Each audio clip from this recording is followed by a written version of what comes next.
everybody, and welcome to Paradise City Stories, a Mutants and Masterminds actual play. I am Pope Worldbill on Twitter, Pope Worldbill on Twitch. I lurk in all your streams. I get to be the editor today for this incredible tale of heroics with these amazing players. But enough about me. Let's get on to these wonderful folks, hear about them, and then get right into the story. Starting first up with Alicia. Hello, friend. Hello. I am Alicia. Running G98 on Twitter. Other names by other places. I will be playing Jettica Jones, magically powered but scientifically inclined superheroine. Pronouns are she, her for both me and my character. Excellent. And someone who just recently rejoined the team last issue, Sveth with Overdrive. How are you doing, friend? Hello, I am doing good, thank you. I am Sveth. I am she, her pronouns, as is my character, who is Crystal Clear, aka Overdrive. She is a cybernetically augmented person who has, I guess not so recently, but recently-ish, found herself in a reality that isn't the one that she was used to. She's kind of pleased to be elsewhere, but definitely her past sort of rings through with her now. Well, speaking of universes, we have a Mr. Universe amongst our group. Hello, Mr. Smith. How are you doing? I'm good. I am Mr. Smith. You can find me at Mr._Smith on the Twitterverse. I'm he, him. Bastian B Bucks, Mr. Universe himself, is also he, him, and I am looking forward to the shenanigans that we can get up to today. Well, speaking of shenanigans, that poll just ended. Hey, Nino, how are you and Lawin doing? I am doing all right. Hi, everyone. My name is Nino. I use he, him pronouns, as does the completely above board and beyond scrutiny Lawin. Yes, and as someone who is always above scrutiny, Molly, Titanica, how you doing? I'm doing well. My name is Molly. I use she, her pronouns, as does my character, Titanica. Well, on a brief but very assertive note, let's go to something that is all too brief and assertive in the stomach-like way. Brunch. We skip forward in time from where we left off last time with a number of cliffhangers, but here we open this issue up at the Epic Tower, ground floor within the Green Ronin Cafe. The sounds and smells of the best brunch in town, as our heroes, along with John Martin, are gathered around a table. As we pan to each team member and each person around this table, describe how you were dressed, your demeanor, and what you're having. So first up, Jet. All right. It's Jet's having an interesting time. We're talking about brunch right now. So Jet is dressed in just kind of like a suit jacket, nice, and a blouse. Probably some black slacks. Sensible shoe though. It's so just like thick wedge boot on.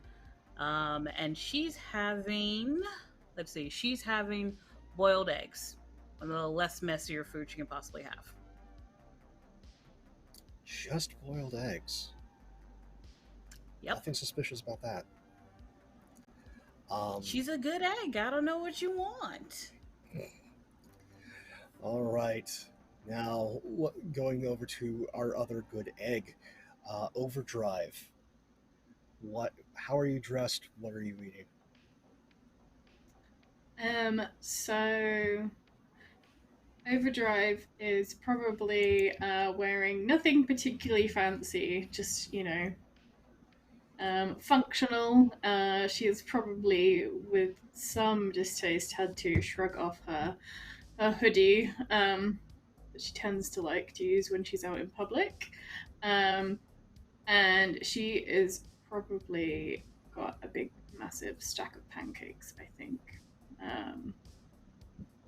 that she's ready to dive into, yeah. Excellent. Did you get any of the specialty pancakes or just the standard? Oh, just standard, yeah. Just the standard Okay. ones. Just the plain old, Mm-hmm. hearty breakfast. Someone who has never played Mr. Universe. How are you dressed and what are you having? Mr. Universe has just recently arrived to said brunch, looking rather disheveled in a pair of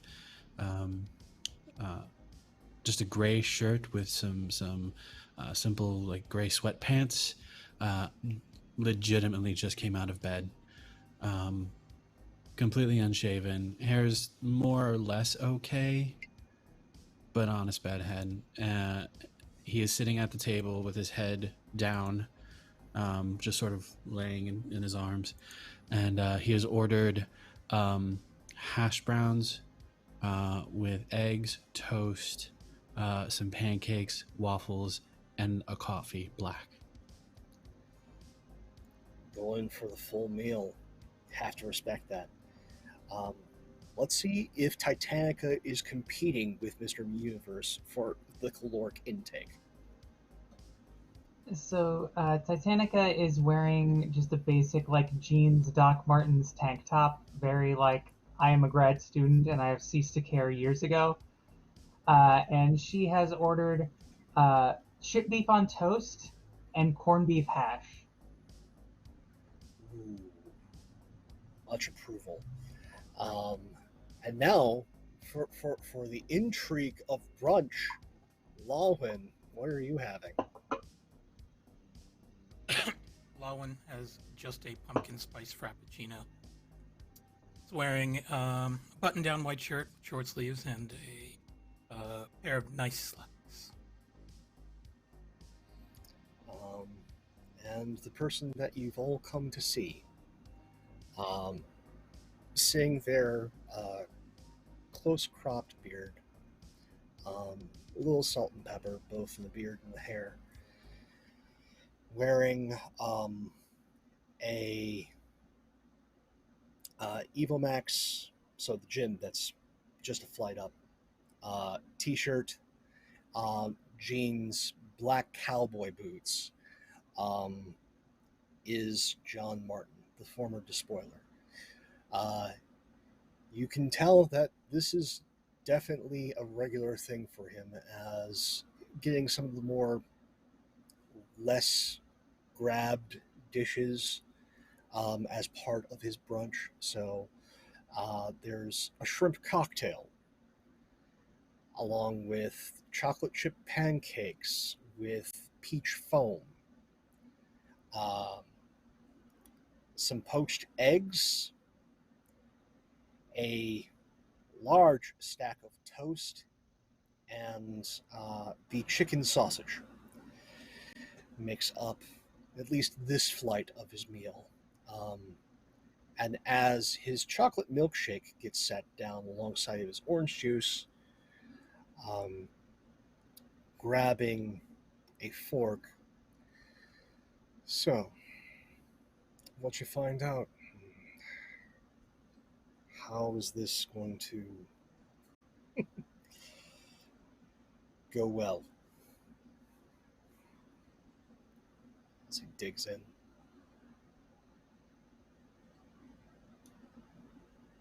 I don't know that it will go well per se, but it will go, as things are wont to do. Someone's trying to upset the balance of chaos and order in a striking manner. Yeah, well, I could have chosen a better place. Balance is not quite here, so I'm saying it's going to be a tall order. Digs into pancake. That's probably why they're going to choose a steady champion.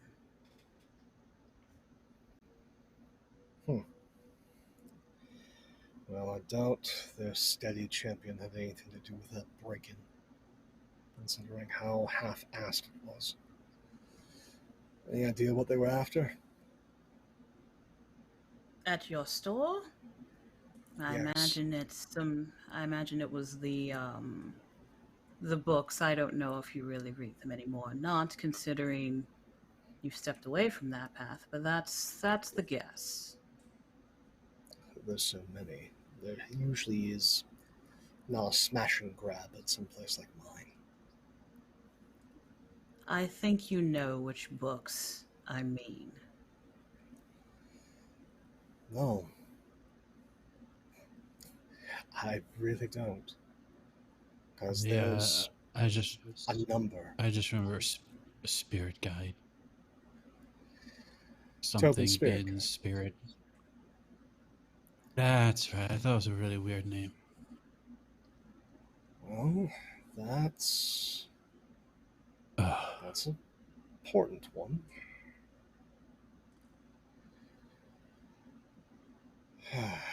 Well, guess you're dealing with somebody who isn't a rank amateur. They at least know one of the greatest hits. And with that, we cut to earlier, as we pull away up from above this gathering at brunch. As a friend of mine says, sometimes in order to go forward, you have to go back. And so we go back to a far earlier conversation Friday night, as most of the team just got done speaking with Nightingale, worried about Lawin, order, chaos, what it could all mean.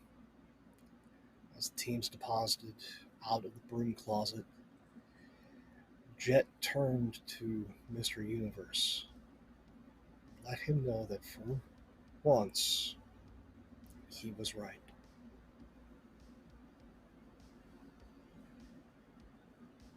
Wait. Can you repeat that for me? You were right, and I was wrong. I didn't misspeak. Oh. Give me a minute. Thought we were going to have to record Breathing in that the to hear that awesomeness here. twice. Oh. That seems unnecessary. Okay. Listen, my right quota is exceedingly low. And I have met a new bar. So I'm gonna take this win. And now I'm kind of curious, what was I right about exactly?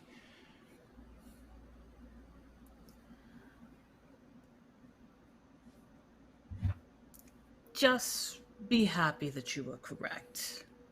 If I get more specific, I don't want to get more specific, but you were right. You know what? That's fine. I'm gonna take this. I'm gonna own it. I appreciate you for being honest. Would you like some tea? I'll make you some tea. I know that would be lovely. It's hard to Thank be wrong. You. No problem. I've got you. I appreciate you, Jet. I appreciate you. Thank you very much for being honest about that. I was right. He goes bounding off to the kitchen to make some tea.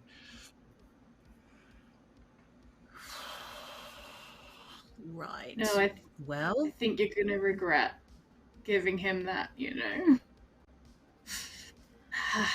He's not going to forget it. No, he won't.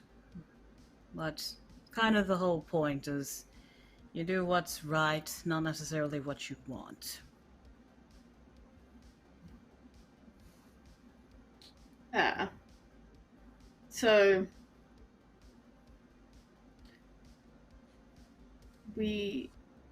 what are we thinking now? Well,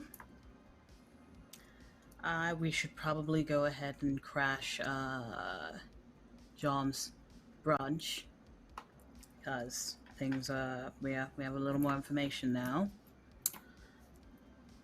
Besides that, I also need to keep that appointment at his store. You're welcome to come if you want, but I think it'll be pretty dry fare.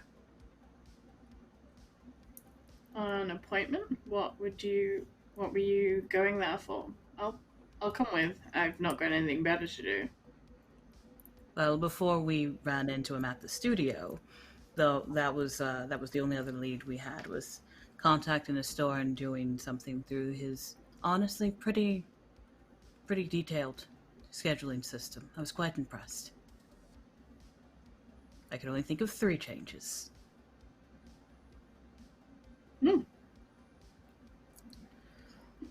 At that moment, and keep in mind, the clock on the wall says 12:01. Phone rings in the tower. Who answers it?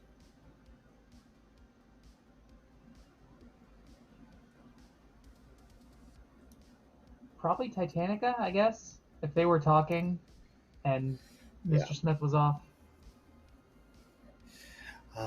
Okay, you pick up the phone and you hear a very familiar sigh. That is the sigh of Lieutenant Barbara Sterling. Hello? Good morning, Babs. How are you? Good morning. Just fabulous, Titanica, just fabulous. Hello, Raiders. Glad to have you. We're just getting into an interesting phone conversation in our ongoing series of Paradise City Stories, a Mutants Masterminds actual play. Glad to have you here. As Titanica answers the phone, is on the other end is Lieutenant Barbara Sterling, one of the few detectives tied to the Meta Division. Well, so you've been busy. I can at least see that by the reports that are coming across my desk. So I'm guessing you're looking into the antiquarian bookstore situation. Yeah, doing what we can. Well, what you can do for me is try to punch less holes in things. I mean, the waterfront is already problematic enough without having to send forces down there for significant property damage. In my defense, I did not put the first hole in the wall. I did That's do the good to second. know.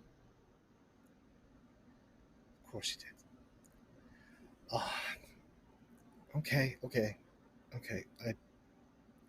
I should ask, but I've got enough on my plate right now. I'll ask later if you all will come down to the station, give testimony, get that written down so I can just file it away. Anyway, if you're looking into the antiquarian bookstore thing, one of the mercs did finally crack, considering that, well,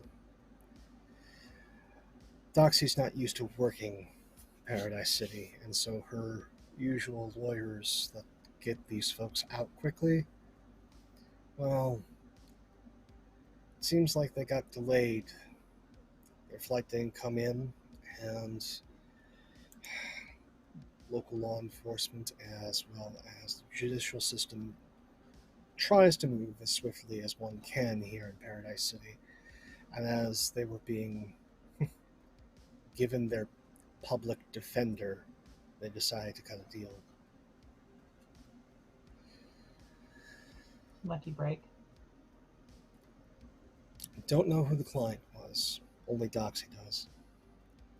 But as for their homework that they were trying to acquire, I did get a few of the books. It seems as though even that was split amongst the team. It was a large job. At least this one had 2 books. The ones that they were supposed to try and find was the... Sorry, these are... He wrote them in as he was instructed, so some of this is in Old English. Because of course it is.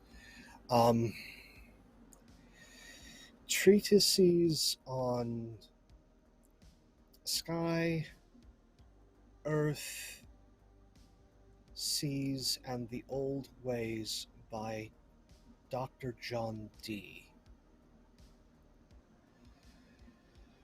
And Shadows, Fire, and Blood, a Means to an End by Rafael Corazon.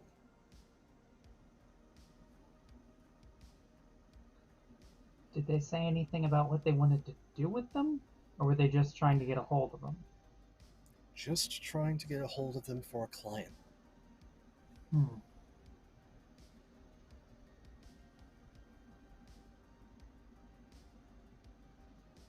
Well, that does confirm some things that we thought. That doesn't give us a whole lot extra. Oh.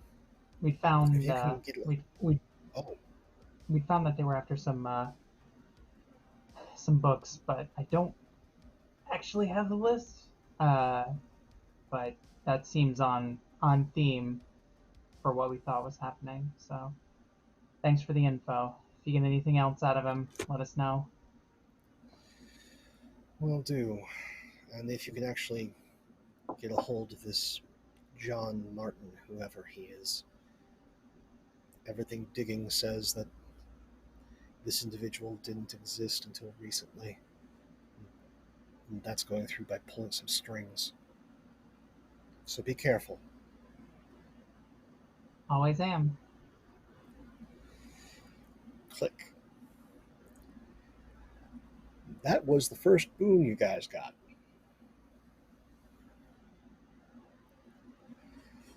So, thank you, folks.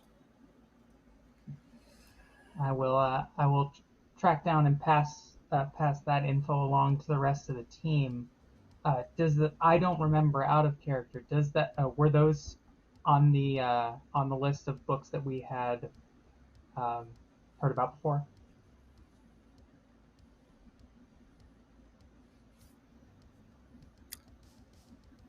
No, it was not.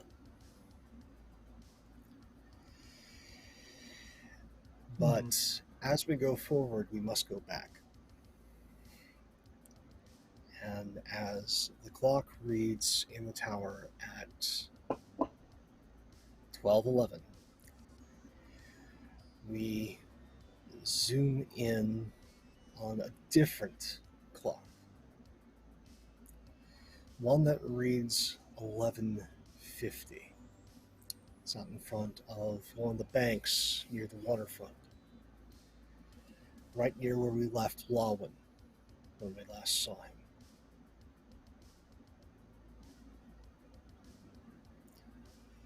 What you up to, friend? So Lawin had just gotten off a phone call with John Martin and to meet him at the Millennium Club. So Lawin is on his way to the Millennium Club. This time in his uniform. The Millennium is still entered through Wonderland. By the time you get there, Wonderland's closed. But I don't think that's going to stop Lawin. No, not at all. So you go through the Hall of Mirrors, and you find yourself back in the club, still an aquatic theme. But what was a quiet engagement the last time you arrived, this place is jumping. For those of you at home, you can queue up passive and listen to that, getting those good Constantine vibes as Lawin walks into this place that is filled with folks of all sorts of mystical persuasions. Fauns, devils, metas of all types. Maybe a few normal folks in business suits.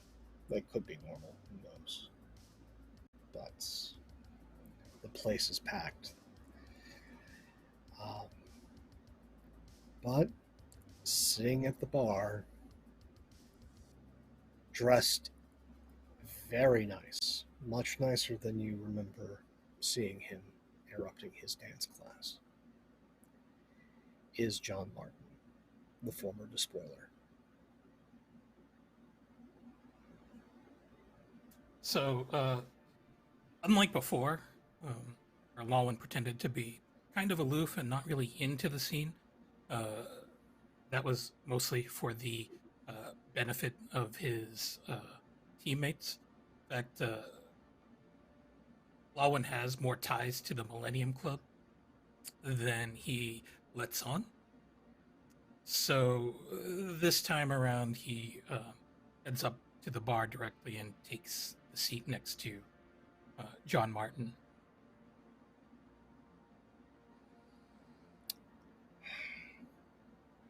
He just motions you, has a seat, and motions the bartender over. Smiles. Behind the beautiful face, that smile is riddled with rows and rows of shark teeth. As this siren goes, "What will you have, dear?"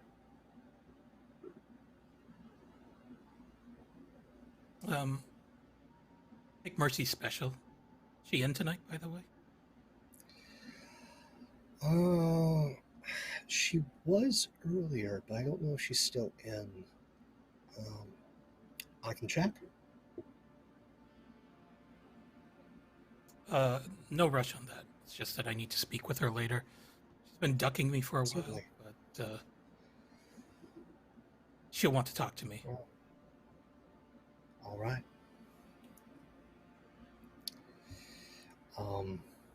Martin's just there sipping on a Tom Collins. So, what's the word? I managed to get hooked up with a group that's looking to take down, rob your place. Seems like it's a group that's a little bit more sophisticated, shall we say, than Doxy's. I'm just giving you a heads up because I have a plan.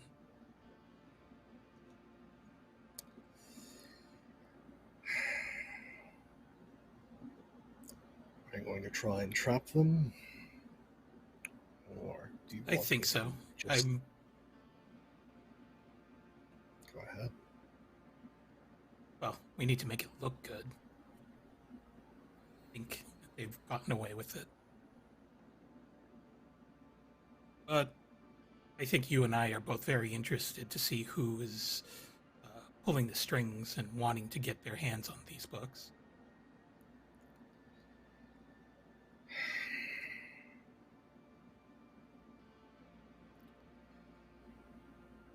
If I can get the titles, I can see about setting up some simulacra for them to purloin, keeping the actual books safe. He'll just slide over a card with the titles of the books.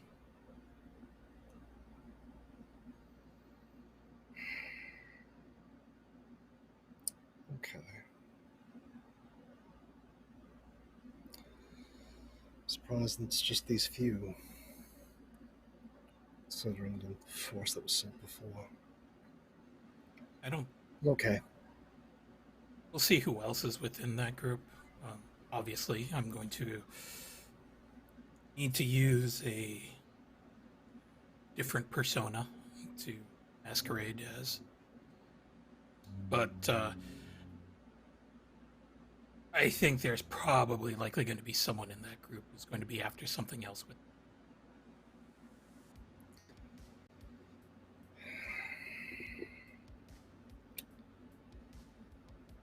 I'll see what I can do.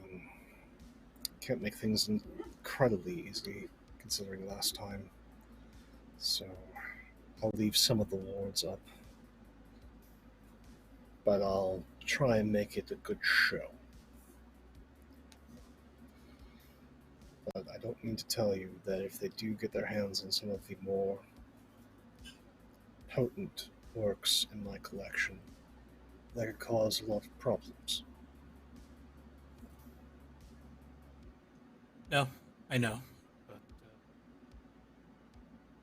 things are starting to come together, and frankly, I don't see why these books need to leave your ownership.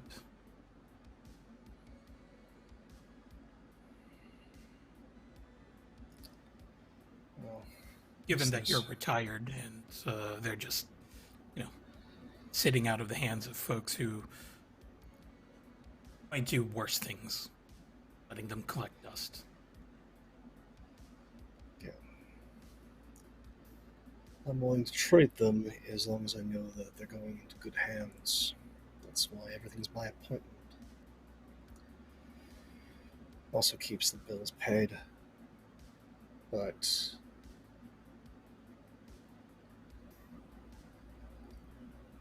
this very much feels like somebody's trying to step into the void I left behind. Probably. No, that won't happen. He downs half the drink. I stepped away because there was an imbalance. He wasn't supposed to walk away. He was supposed to keep fighting. But he hung it up, and I knew precisely then that I would have to as well. Otherwise, things would get far nastier here.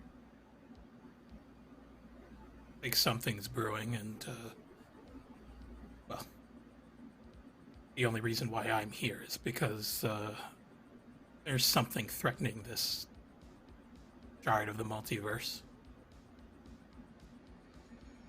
Sooner I can sort it out, the sooner I can move on. Well, don't want to keep you then. You'll, of course, keep And as for the- our little arrangement separate from my temporary colleagues, right? No need to get them involved. Considering that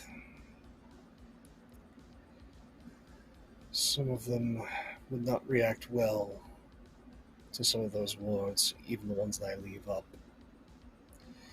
I don't necessarily need one of your teammates flopping around like a fish in my store.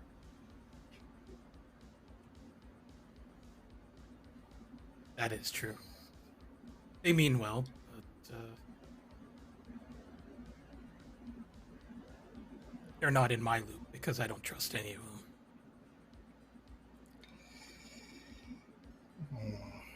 Well, speaking of lack of trust, I think the person you're looking for is trying to sneak out.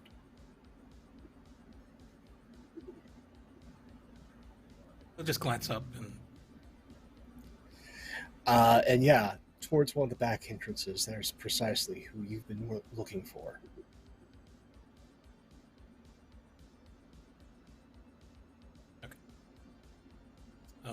so even though Lawin's powers aren't working, he's still pretty quick on his feet.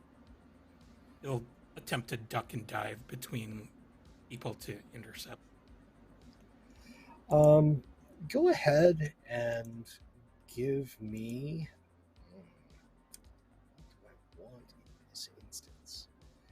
I think we will take a. Yeah, let's go with a acrobatics test.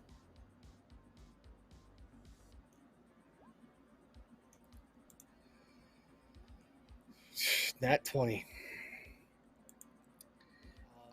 Go ahead and describe for me how Lawin goes about dancing through this crowd to get to the back before someone ducks away.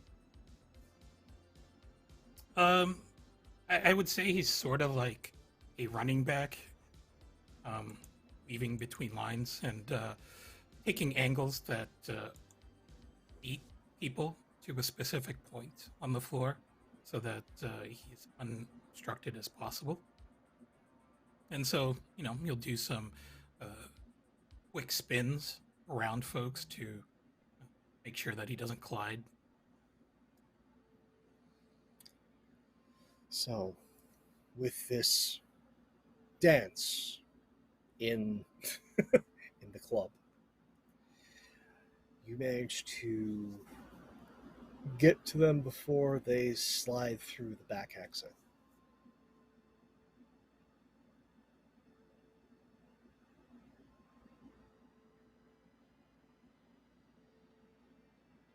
No, you've been ducking me for a year now. I'm ducking this you for a year.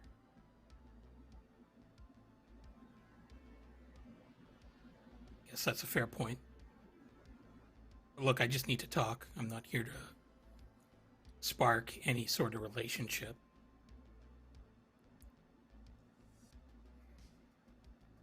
I just want to know what happened to Ren.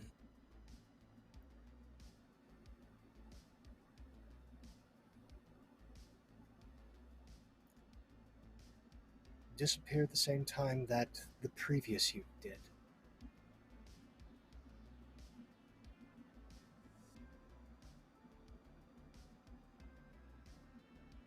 I couldn't find any history on him. Was he a meta too?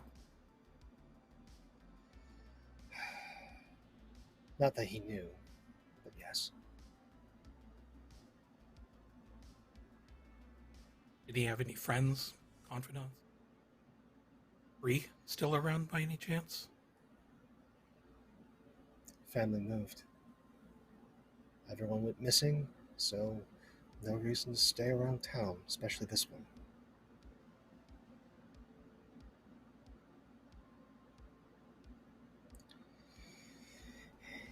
If you're looking for any leads, you want to play detective,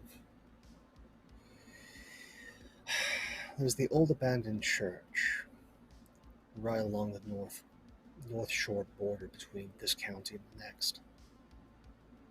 You might find a few things there.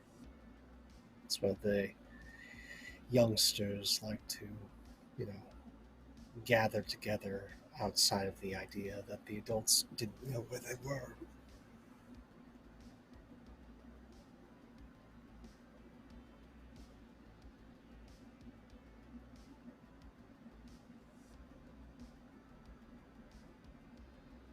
Was he a good kid? Kept mostly out of trouble. Only got in trouble to make certain that others didn't.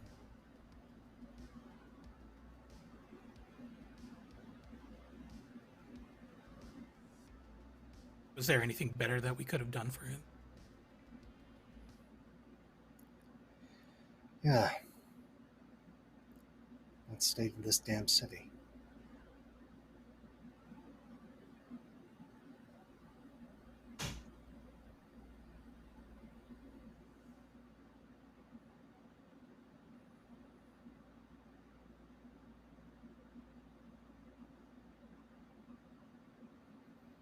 there anything else that you have for me that I could...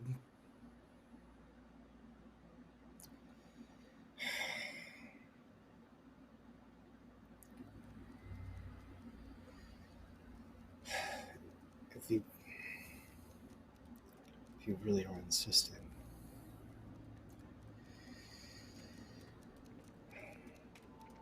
One other person might know why he disappeared. Why you disappeared.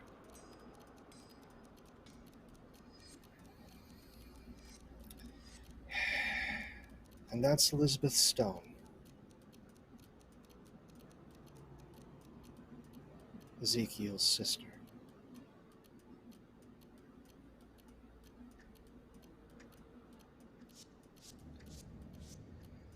Good luck finding her. But I know she's in town.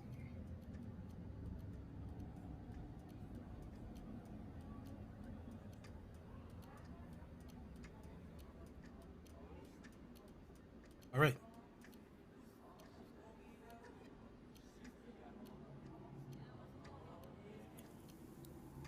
All right, can I leave now? Yeah. Is there anyone else who knows? Waves his hand a little bit. If I know, that means some of the others know. How far? I don't. Frankly, I don't care.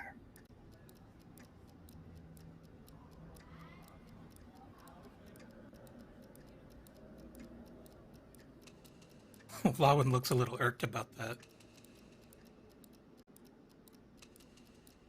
You know, the you that my own timeline. I always felt incomplete without her. But then after we got married, I realized I was finished. And he'll just walk off.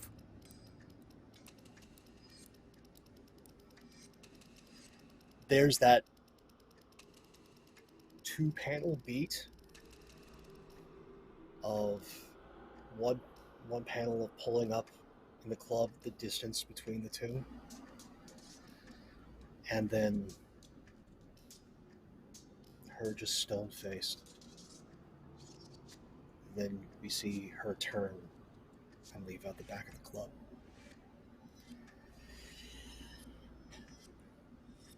And we see a hand on Tom Collins finishing a drink. Putting it down. Hand sliding away from the bar. Gems being left in its place. And then we see a well-dressed figure follow after the lady who just left at the back.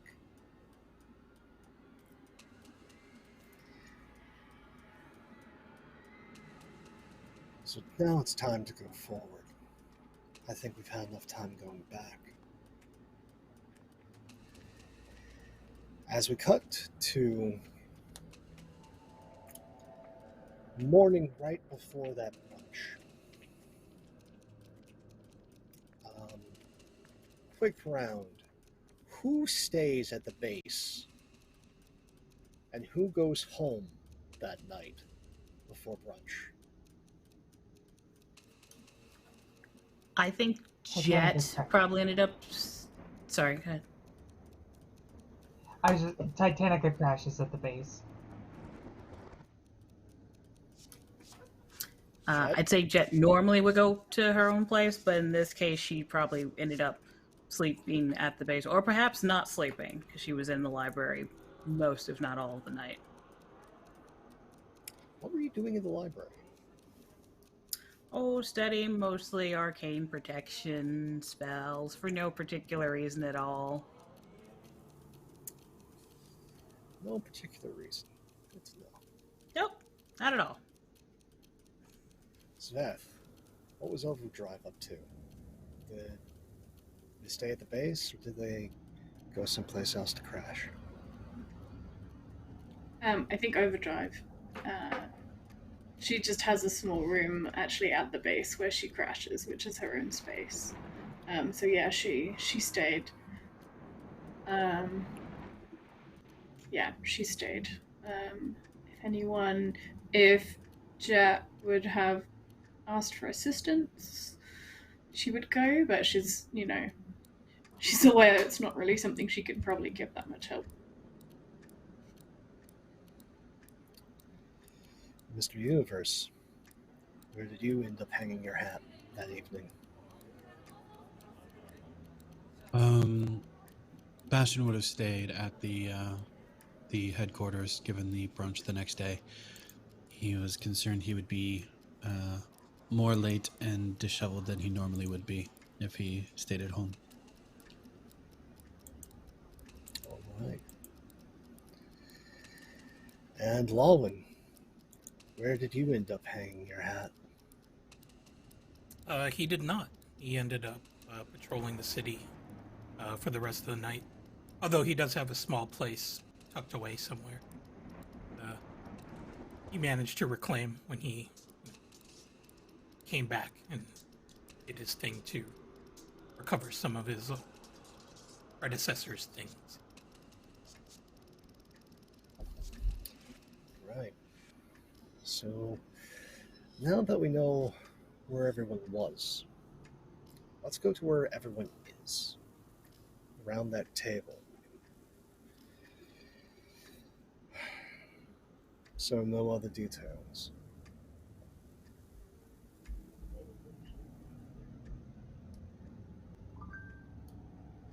Nothing out of the ordinary happening with y'all.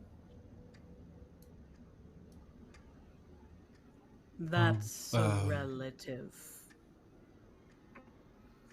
thing. What she said. There It's the is thing when one. you start messing with magic. Oh, go ahead. Well, it just rubs me a bit strangely because we got a hold of a list of books that they were probably after, but our source informed me that last night that at least one of Doxy's people was after other books that weren't on our list. What And that books?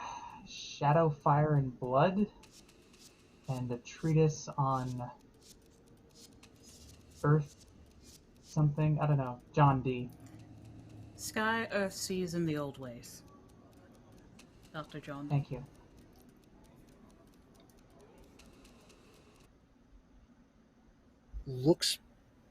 Takes a moment, and Jet, you're a practitioner. He's looking in himself at this moment. And then he sort of breaks out of it, takes a sip of the chocolate milkshake.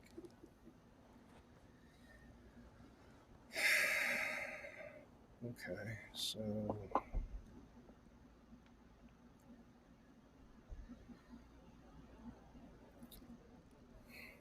Shadow, Fire, and Blood is a way to essentially supercharge whatever it is that you're trying to do. It's essentially a cheater's guide to increasing potency in magic.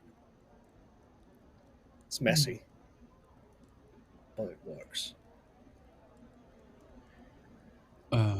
Yes. I want to make sure I understand. So the first set of books allows someone to do something, and one of this other set of books allows someone to just make that first thing worse. Stronger, not necessarily worse. Worse is using those methods. And then that last one you mentioned.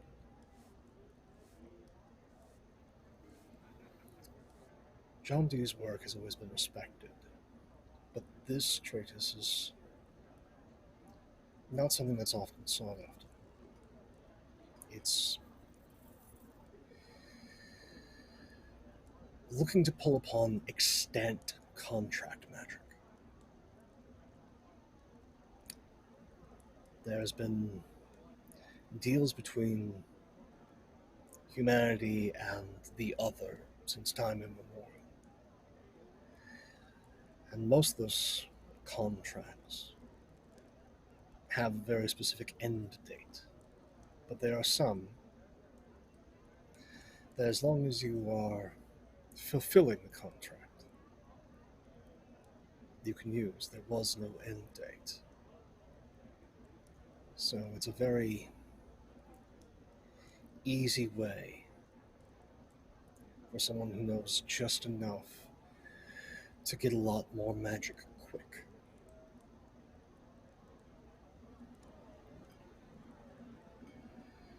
So it seems like these two other books are facilitators.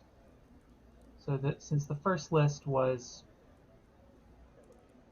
a vulnerability, these might have been the tools to let them use them more effectively. Interesting. I don't think they're the same person. Like, the original list you gave me is sort of like sort of an indie darling's greatest hits of magic.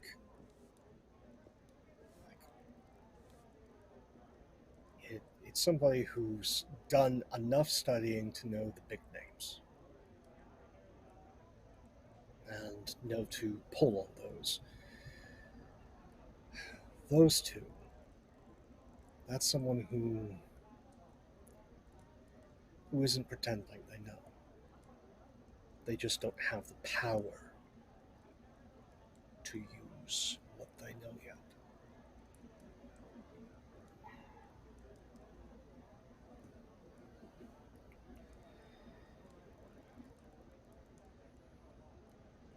Another player This on the sounds board terrible. never good news. It could be the same person, but my instincts say that.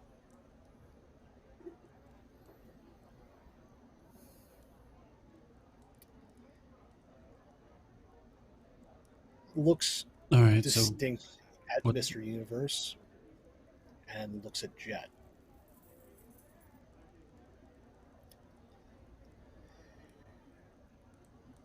Since you're not going to be forthcoming, just know that when you touch magic, it touches back. And when you meddle with the darker forces, or just get in the way, they look for you. Listen, I didn't know what the deal was. I didn't understand how that world worked. I was just trying to make sure that we got what we needed. Next thing I know, boom, nightmares. Let me tell you, like, I haven't had one yet, I don't think. I don't know. Yeah, it's just a thing. You know, it's a thing. It's fine. Have you been sleeping? I mean, ish. No ish. Have you actually slept?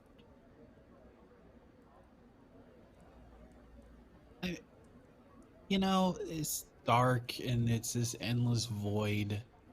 So maybe. Sleep when you can. I don't care if you have to induce it. Sleep. Ugh.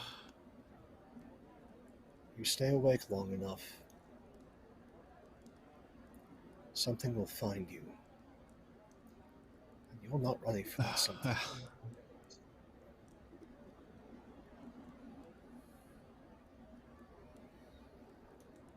All right.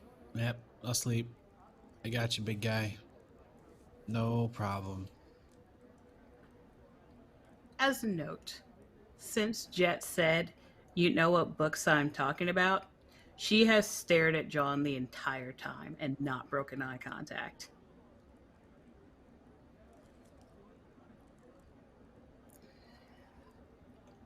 When he looks back up at you, this time, I'm going to need you to give me. Actually, no. It's gonna be a magic check. He, no, those were going great. He gets actually to roll against you. Sure.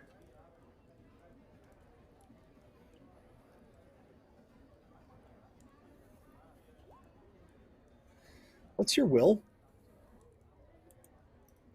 Like will defense? Yeah, what's your will defense? Well, that beats it. It's only 12. Yeah. No, he looks up at you, and your logical brain knows this is a parlor trick. You know it. Clearly. But the lizard brain immediately has you started. As he turns and you could see them perfectly in his eyes, sit candles lit, dripping with wax, as he meets your gaze. And then he blinks again, and they're back to normal.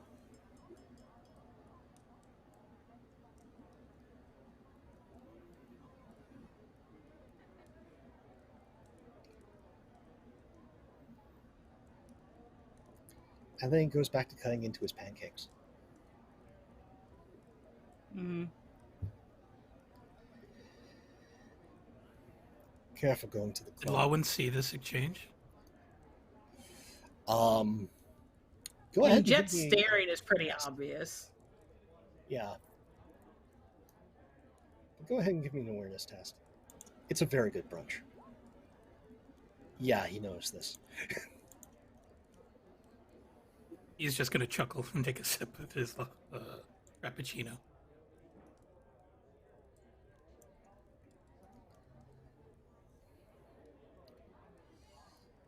Oh. By all means, enjoy your foods. So, what's our next step then?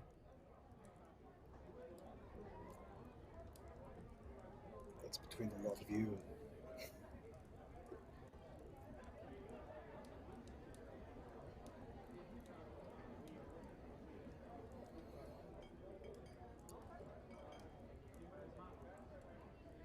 I mean, how do we track down these books? How do we find who took them? Is there another team we need to look at? Is there another mercenary group? Books are still in my possession. They didn't get them. Okay, No. that was my question. Just like I thought they didn't actually get them. No, they didn't get the books. I still have them. Fortunately. Yeah, but they're gonna try again, right? More than likely, but aside from hiring locals who know better, it would be another out-of-town group and probably cost even more than Doxy.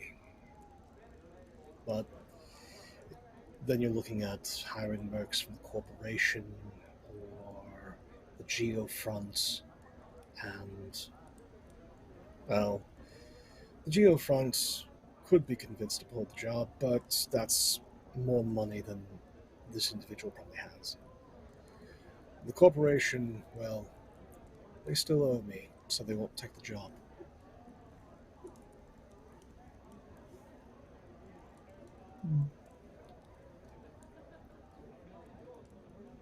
So we know that people are after these things, or someone is after these things. We know it's probably for something terrible, given what the things are. Out of curiosity, what is the worst possible outcome with these books? Like if someone There's wanted many all different these terrible specific books, outcomes. Like, if you knew what the hell you were doing, you could call forth something across the blind eternities and set it loose on the world. You could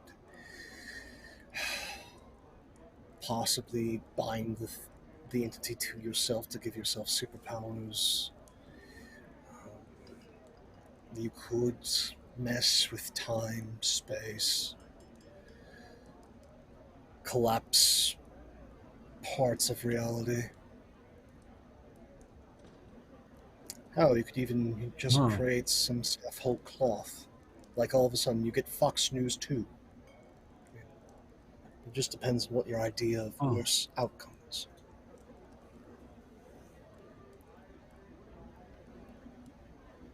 That's fair. Gives me a sense of the impending doom and ramifications. Truly, the worst thing would be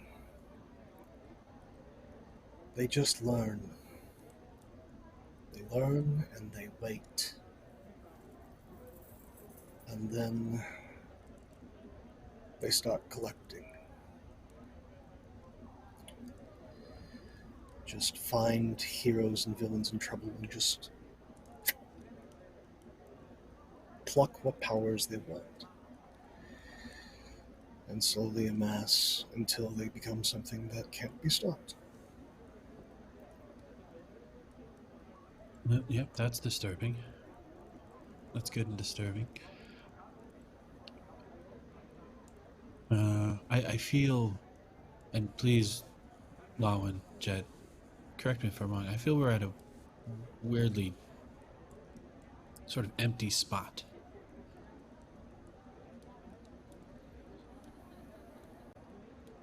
Wrong? I don't feel we... And you hear an older voice come from behind you. The bowl is most useful when it's empty. Ken Nakamura, Green Ronin, decides to grace y'all's table. Oh, if it isn't my neighbors and old friend. I can. So, I see you all. The foods are all good, right? Food is excellent, always. Ken. Thank you. Excellent. It was the Glad best. to hear it. The best. Well, good. You seem to be troubled. Don't worry about it, Ken. The new generation's working on it. I don't worry. I'm interested. Besides, I do have some wisdom left. It isn't all just marketing.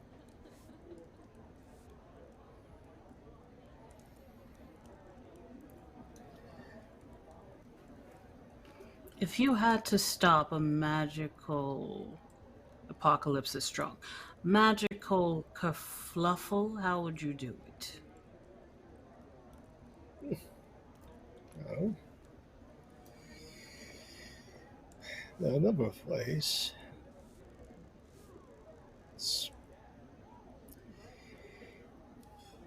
If one doesn't necessarily have all the details,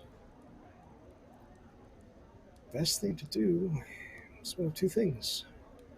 Either wait and let things unfold until you can strike, or you hit something troublesome but unrelated and see what falls out. Trouble in this town is always interconnected. There's always threats. You just have to know which one to hit. I don't like the sound of waiting, so let's go with that one.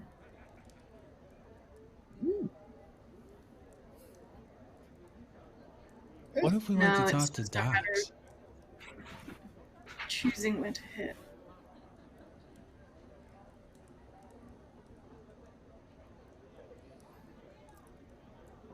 I suspect she's probably not a big fan of ours at this point.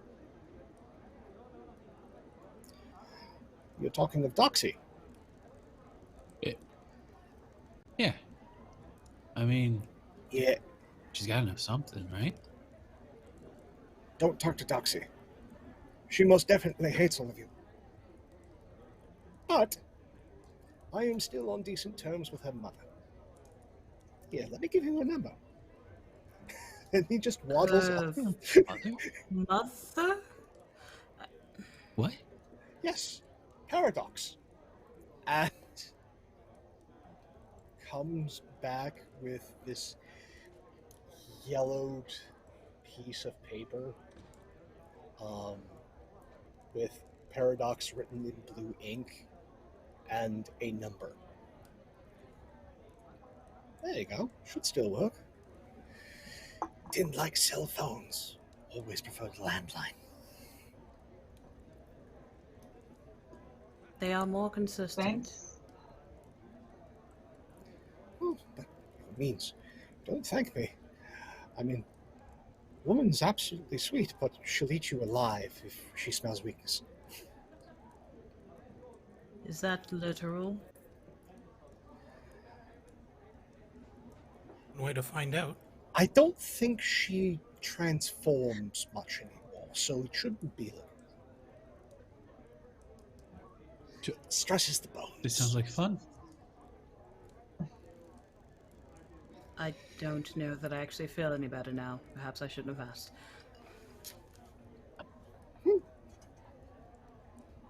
But thank you. We should all come back on Wednesday. I'm trying out some new things on the menu. I'm sure Bastian will I'm be. already there.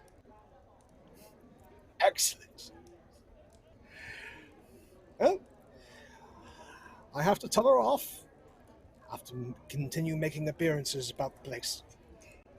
Take care. Have fun, sir. Have a good day. Guy's so nice. Very. More importantly, though, we have a direction.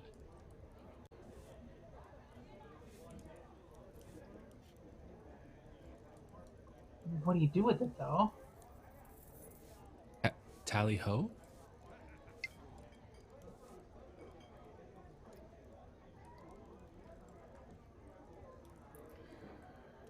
I mean, you make John, a phone call.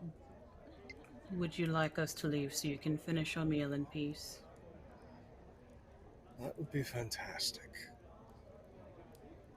Understandable. See you Tuesday. Indeed, our meeting. Jet will actually get up and leave then. It's like, bye. After paying. Have a nice brunch, sir. Enjoy your milkshake.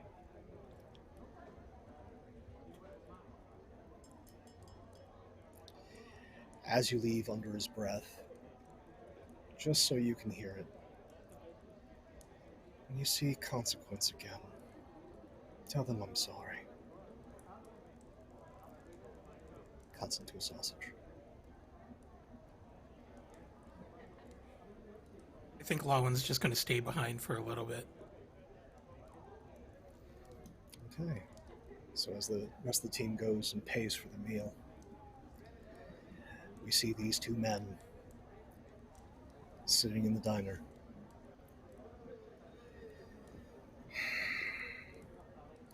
They're in trouble. They're in deep trouble. They are, aren't they?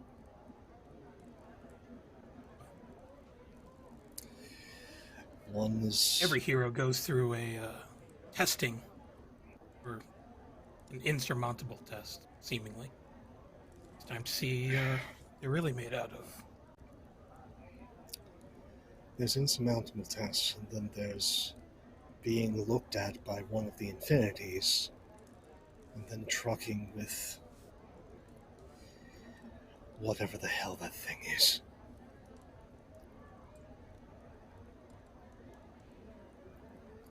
Anyways, I should follow theirs. I should follow them soon, but want to exchange favors.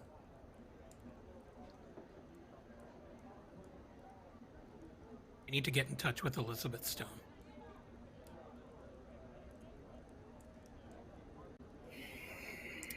You want to talk to the princess.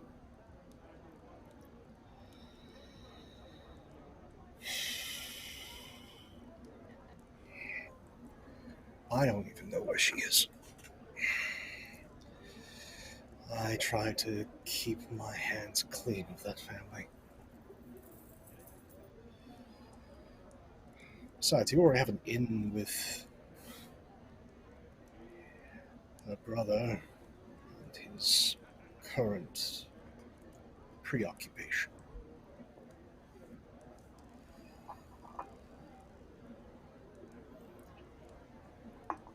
If anyone is going to know where the princess is, it's likely her brother, for he is her keeper. I'm not speaking.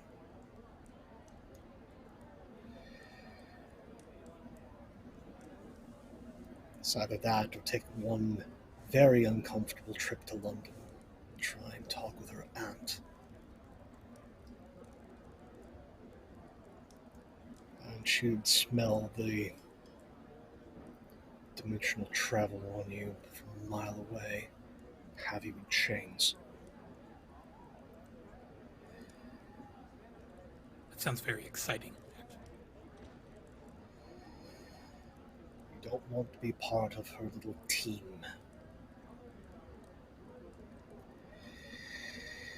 But no, if you want to try and find the princess, you're going to have to talk to the prince.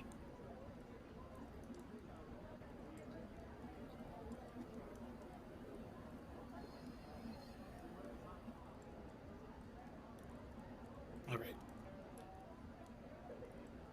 Lawin's just going to stand and make his way out.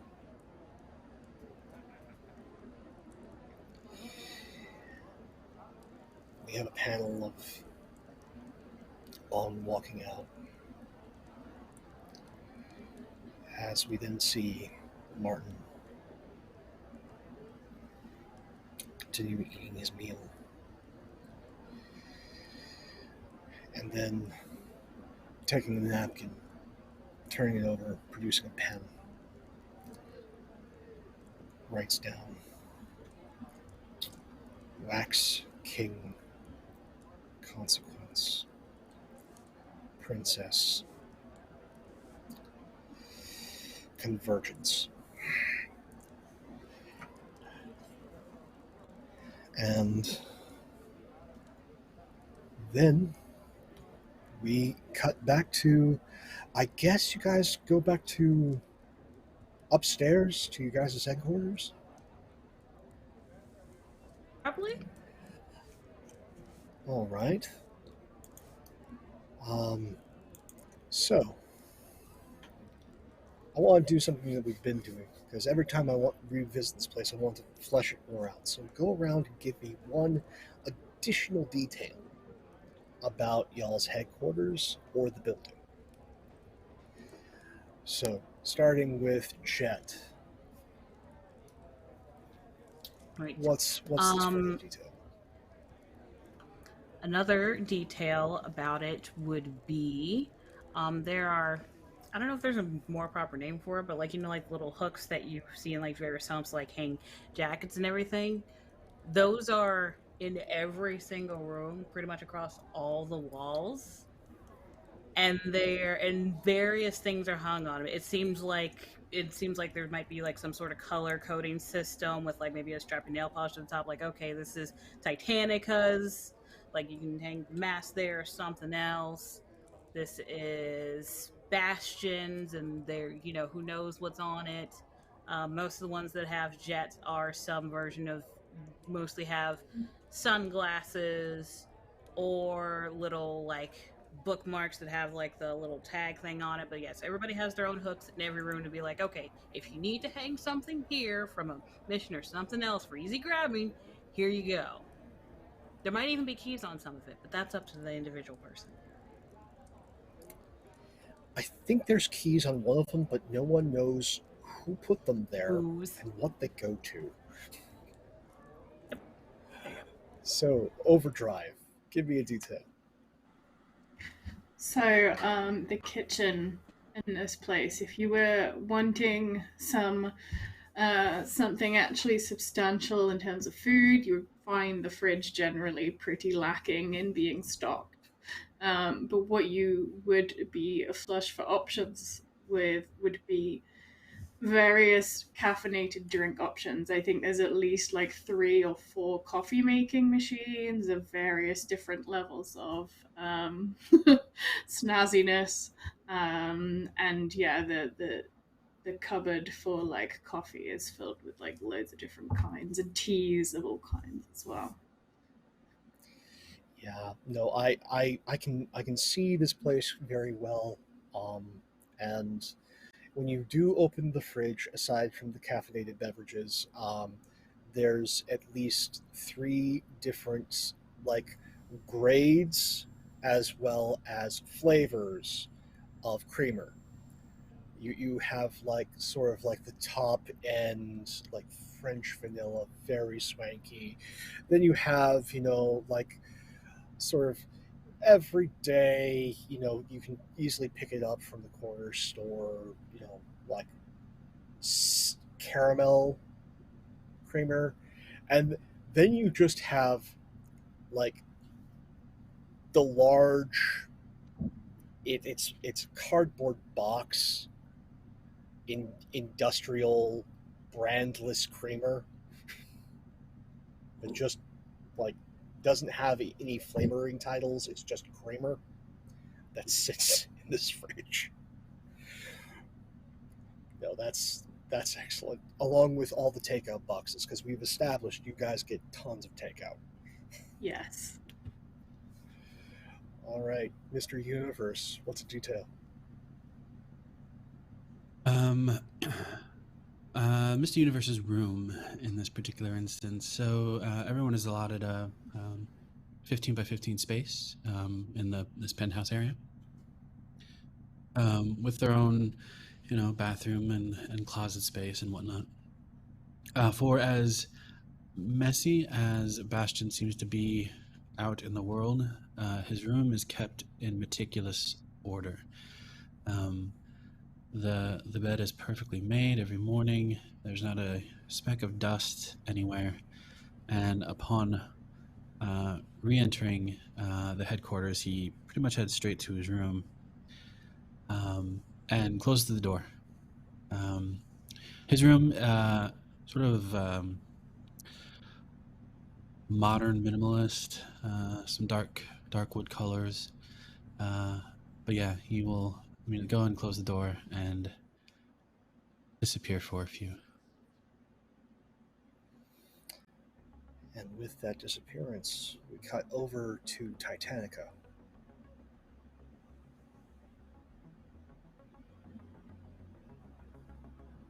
Muted, friend. All right. So in one corner of one of the floors, there's what looks like some sort of terrible torture chamber. That is just like a sealed box that looks very ominous, with just 2 buttons that look like they were rescued from old arcade machines as the only controls. And what it actually is it's a sauna that Titanica has modified to also work as a cryotherapy chamber. But she's the only one that ever intended to use it. So it is just an extremely hot sauna and extremely cold cryotherapy chamber that she's mostly jury-rigged herself, and she doesn't really care about the aesthetics.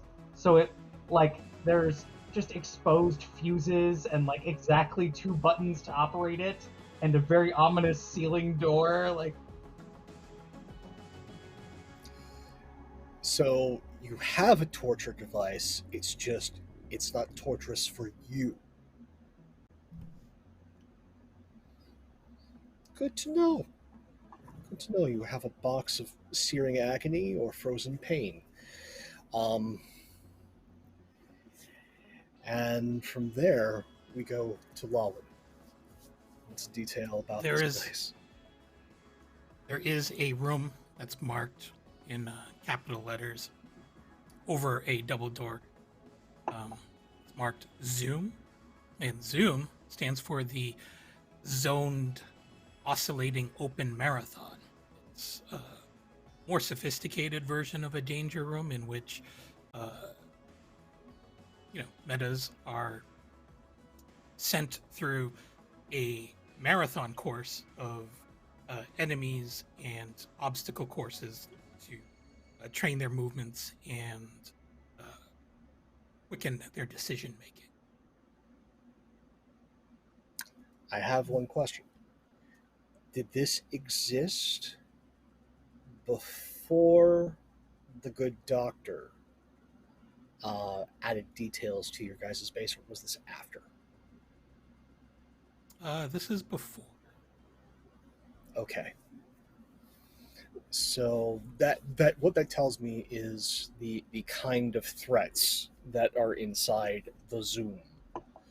Um, as we're getting into sort of like very like I want to say 86, 87 style X-Men, where Yeah, there's a little bit of that cutting edge technology, but there's also a lot of just here's a rotating saw blade coming out of a wall. Um, on top of maybe a few hard like holograms, but those are fewer and far between, and more when you dial things up. so But the thing lot, about it is lots. that there's no dial. It's it completely Oh no! adapts to the user, and so it's basically like an endless Oh dear! graduate test, and that the next steps get harder and harder until you fail. Um, and Mm, so anyone without any good concentration is going to eventually hit a wall. I think a few folks have literally hit a wall at some point. Um, as I can just see, like current team members as well as folks from a past that this Lawin is not familiar with have literally hit a wall. Um, Speaking of hitting a wall, we have just broken through and gotten to 20 retweets, so that will mean a boom for our team. Um, we definitely have a Bane left to hit the team with. And we'll see both of those happen right after this break. Stay tuned, folks. It's going to get messy soon.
Hey everybody, we are back for more Paradise City Stories, Mutants Masterminds actual play. Team just reconvened up in the tower, taking us through everything. But sometimes you just go forward. Sometimes you don't look back. Sometimes you don't prep. You just leap. And we see a quick panel of Overdrive just hitting a keypad, and we see a very familiar number from earlier in the issue, and then we see an address, and then we have an over-the-shoulder panel, sort of like top down, and I want to know whose backs are we seeing out in front of this house with a white picket fence in the middle of suburbia.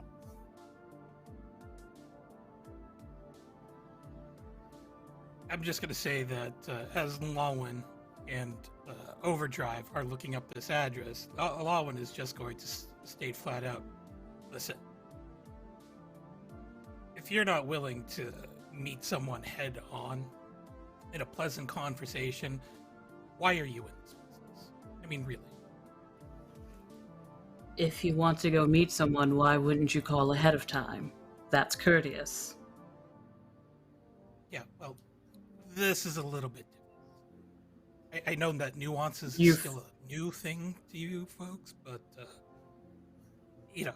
This is the opposite of nuance. You're literally going without any sort of discussion to go meet this person. Again, you do what you want, but you can go ahead and take down that veneer of nuance, because that's not this. All right, be a coward. I'll be over here in Politeville. You go ahead. Politeville, for folks that want to know, is south of Paradise City. So I just want to point out that Lawin is not going in his uniform, and he's not going empty-handed. He's got a very nice, expensive edible arrangements basket with him. You dress up. You're popping up randomly all you want. Edible arrangements. We're not actually that's sponsored by weirder them, now. Boy, we would really want to be. Yes, please sponsor. But yeah, so we have Mr. Universe, Overdrive, and a dressed up, dressed down Lawin. Hello, Raiders. Welcome, Chambers of Roleplay. We're getting into it as continue on with Mutants Masterminds actual play Paradise City Stories. A bunch of our heroes are going to go and call upon, unannounced, one of the most terrifying mercenaries the world has ever known. To talk about her daughter's business. So here goes. As we see those three figures out in front of this traveling. Yeah, go ahead. As you're traveling, can I think about any prior history that Lawin would have had with this particular person in other dimensions? Go ahead and give me either an expertise history, or we'll say just a straight up awareness or intellect test.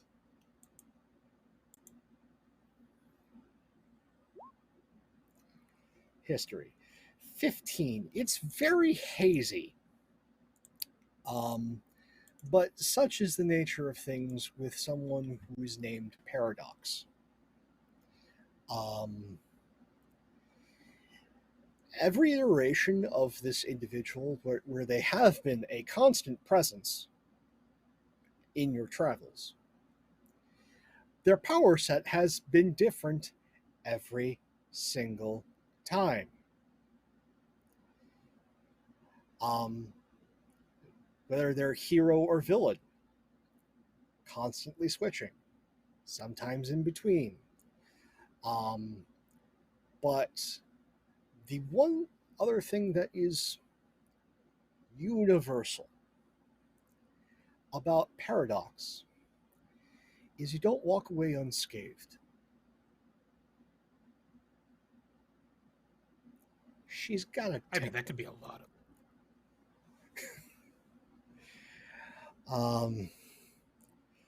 So, white picket fence, large garage,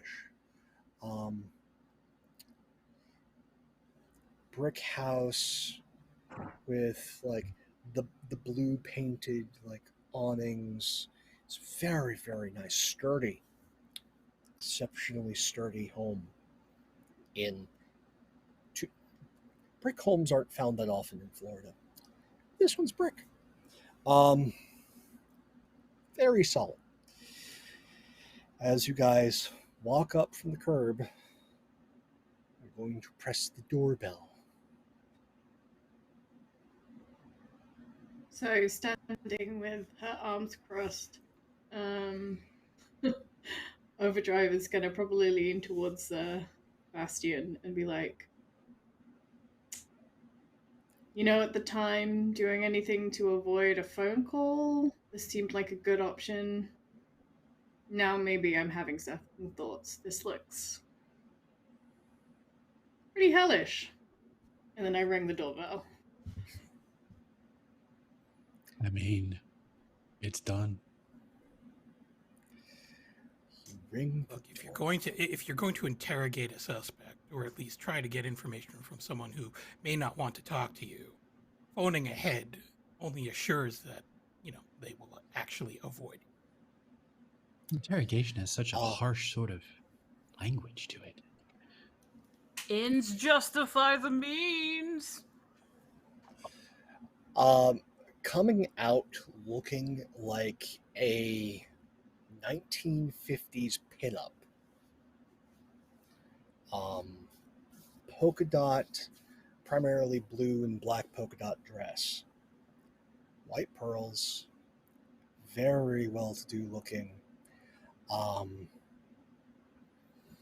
Like just an absolute knockout at probably late 40s, early 50s. Answers the door. Eyes narrow at the three of you. I need all of you. This is going to be a group test. I need all of you to give me persuasion rolls.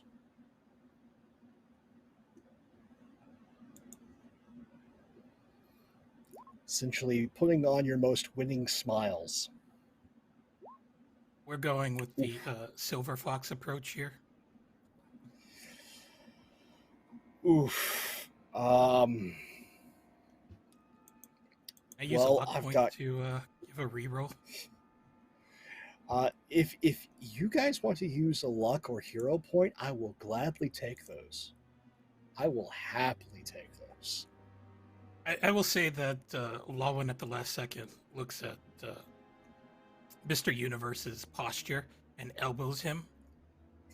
They shift it to and we'll say that that's what he uses his luck points in order to give him another shot at this. Okay. Mr. Universe, give me another roll. Jesus. Good news is that the minimum it can be is a 10. So it doesn't get worse than he previously rolled. But it's that bad. It's just that bad. And so when Lawin jabs him, Patrick says, "What? Is something on my face? What did I do?" it is in this moment, Lawin, that the memory starts to clear up more. and you remember a few things. Maybe it's this Lawin's memory that you're just picking up on as you recognize the face more. You also recognize that, oh, she's a shapeshifter. Yes, she has a temper, and we didn't get along as what was a 50s pinup answering the door quickly shifts into a Medusa, a full-on Gorgon, and just need to know real quick from the lot of you, are you going to run or are you going to fight? Lawin is going to no-sell it. I will note your attempt to no-sell. Overdrive. I mean, if my teammates are here, I will not be running. Noted. Mr. Universe.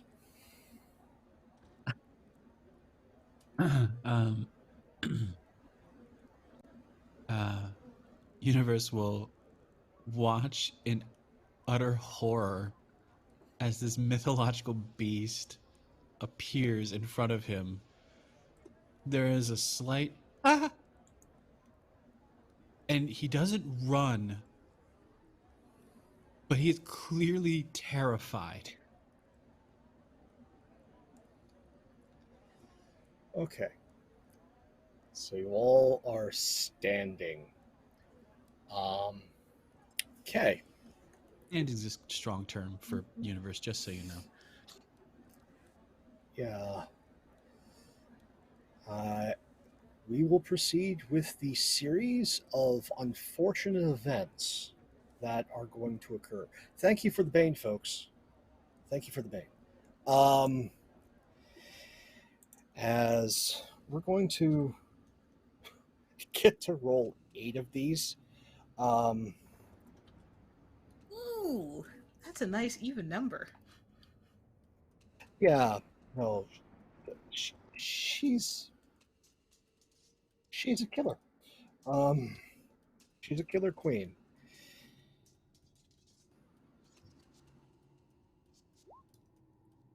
So the first attack's 29. We're going well here, folks.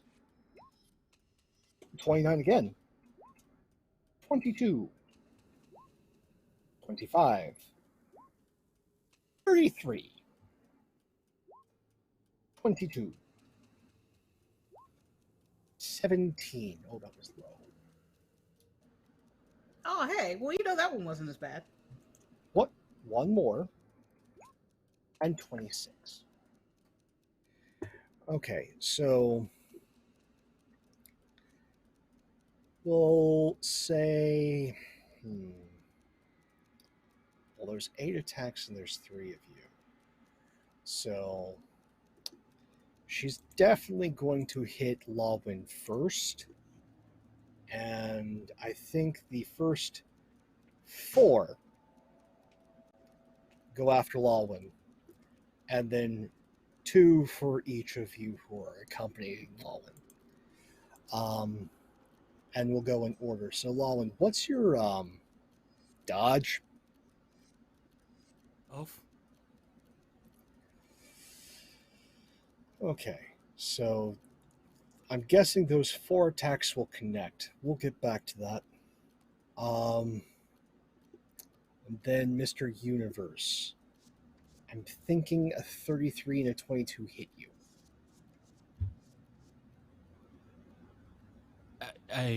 No, I can't even. No, I mean they do. Of course they do. Overdrive. I mean, Does a arguably, if they're on a 17 different connect? panel, 17 does not connect. But Almost. the 26 It's does. close. but the 26 does. Okay. Good to know. I need to speed things up. I'm just going to need each of you to make me a quick stamina test. I want to see how potent of an effect this is going to have. So fortitude or toughness? No, I know those. We're going to go with a quick stamina test to see how quickly you shake this off. Interesting. Sorry. Okay. I'm going to use another. Sorry, I want to use another luck point. Let's burn them all. Give it to me. Okay. There. Anyone else want to use a hero point or a luck?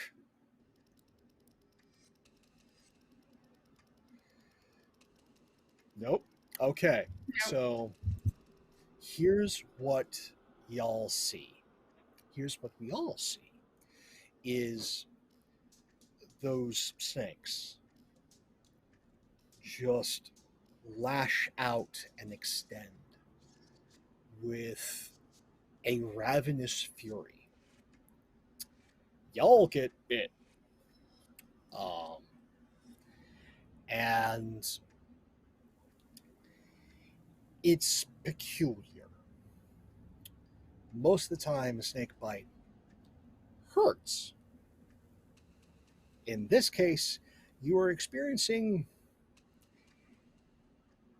a lightheadedness followed by a sort of like a sense of euphoria. You're all dazed. It's just, for some of you, you are dazed longer than others. As she then goes back in, shuts the door, locks the door. You can hear there's multiple locks, even in your daze. And then you still haven't fallen over. You're just standing there in this daze.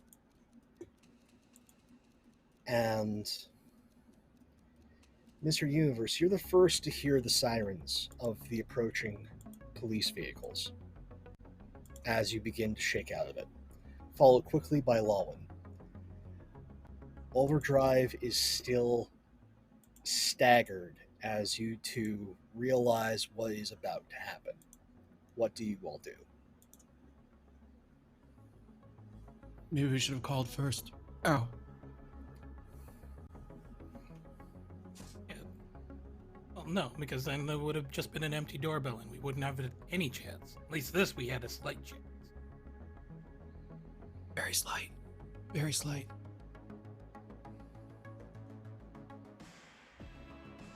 Look, I just wanted a brief chat. Is that too much to ask? Brought an arrangement. There's a series of hissing as the sirens are getting louder. Listen, it's just that your daughter is mixed up in something, and we're just trying to figure it out. As you mentioned, that greenish sort of gas starts emanating from underneath the door, and you hear the distinct sound of like a large bovine mooing. I think we're gonna get fairly ran. certain that the gas is toxic. Yeah, okay. He's just going to politely place the edible arrangements down and just say, look, we didn't even attack you. I thought that we could just come here with some goodwill. But, alright. This is the way it's gonna go. And he's going to attempt to snatch up Overdrive and just tell Mr. Universe, we better take to the skies. Won't make you roll. You guys take flight just as the cop cars just round the corner as you guys take off. I know how fast you are. You're outrunning those cop cars. But animal arrangement is left on doorstep, and the team. What went on this escapade has been driven off by Paradox. Now, in order to go forward, we have to go back. So, during the flight time and the very quick notice of disagreement, and then the flight back, what were Jet and Titanica up to? Okay, well, did Titanica, did you go and just watch from the street, or did you stay at the headquarters with Jet? I went along and stayed a couple blocks away. Like, basically, in case they needed my help, I was going to be available. But I figured that my presence would only make us more threatening and less likable. So you hear the sirens. You don't necessarily hear the hissing and the mooing, but you definitely hear the sirens. And shortly after you hear the sirens, just as they're making their way to the house, you can see distinctive figures flying away. I will go ahead and make my way back to headquarters, and just like as I'm sort of leaping building to building, I'm just gonna be like, Jet is gonna I told you so them so hard. Oh yeah. Very much so. Before we get to that, because I want to get to that, I'm not going to rob myself of that joy.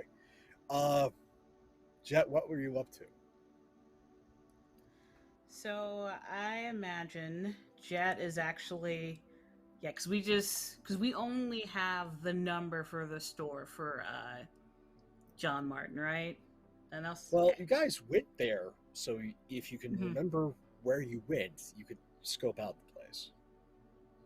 Gotcha. Actually, you know what? Never mind. I know what Jet did.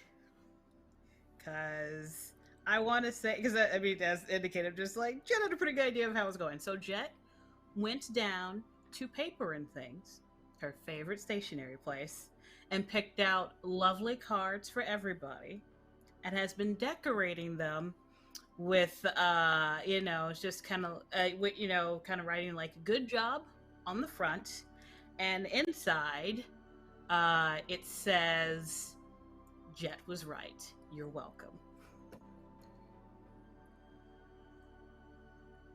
She has an individual one for Bastian, Overdrive, and Lawin. Titanica's just says, "Good job. You're a great teammate." Inside.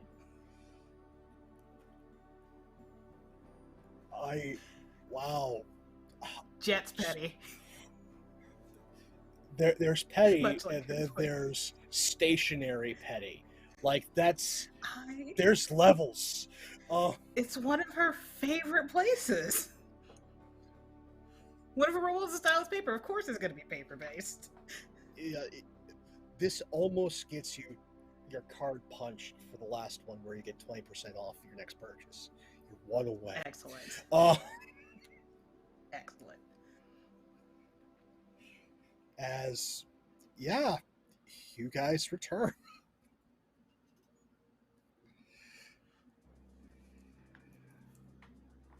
I imagine the TV's Honestly, on. I thought we would have been more. So go ahead. Yeah, no, that was it.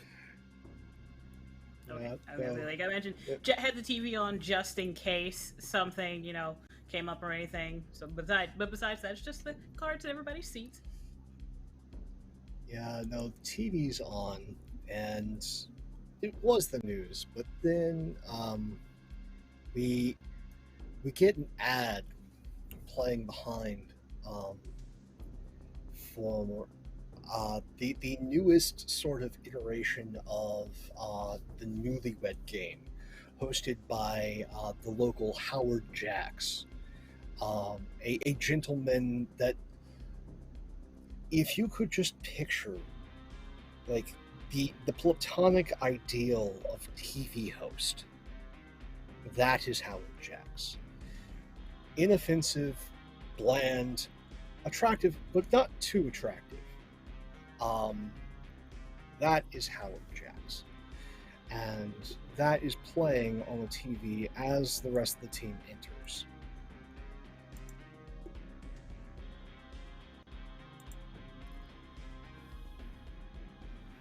Yeah, I get cards are there, so Jet's just sitting there with a book.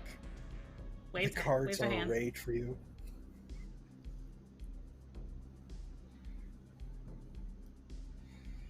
Bastian does his rough landing on the terrace outside, just walks in, goes straight to where the limited amount of adult beverages are stored, and pours himself a very strong one. Yeah. Just gives a little nod to Jet. That's about it. You pour yourself a double of the 21-year scotch, and yeah, no, it helps cut the edge off. Again, just the strangest sensation of like being lost to euphoria after getting bit by a serpent attached to a woman's head. So, as as Lawin puts Overdrive down, she's still very woozy, puts her down near the cards, she sort of comes around and is like she's maybe like a foot away from these cards and is like, I think we should try and not tell Jet about this because we will not hear the end of it. Also, Bastian, gimme. Me too. I mean, My head. I mean, you know, she's really out of I don't it mind still. She's just laying down like right next to these things. Lawin's just gonna say, I don't mind her having one. I mean, we've got tons of receipts on her anyways. And Lawin doesn't really care because he also has another lead that he's going to shake down. And this was sort of just to keep up appearances anyways.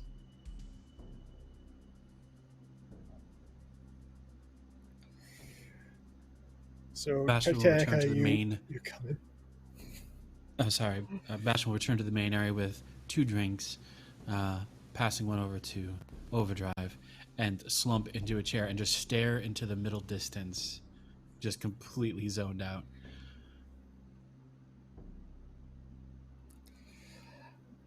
And yeah, Titanica, you come in from the ground, and yeah, you see your teammates, most of them just lying back with drinks. Lawin not looking that peeved, not looking that put out, and Jet just lounging in front of the TV. And then we see as that ad cuts away from the television, A&E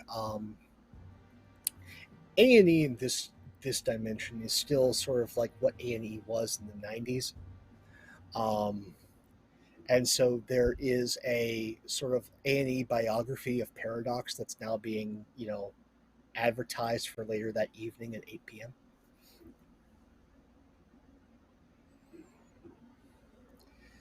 Woman who was a reign of terror. Bastian just stares at that screen. It's gonna lie. It's not gonna be true. It's not gonna be anywhere close to true.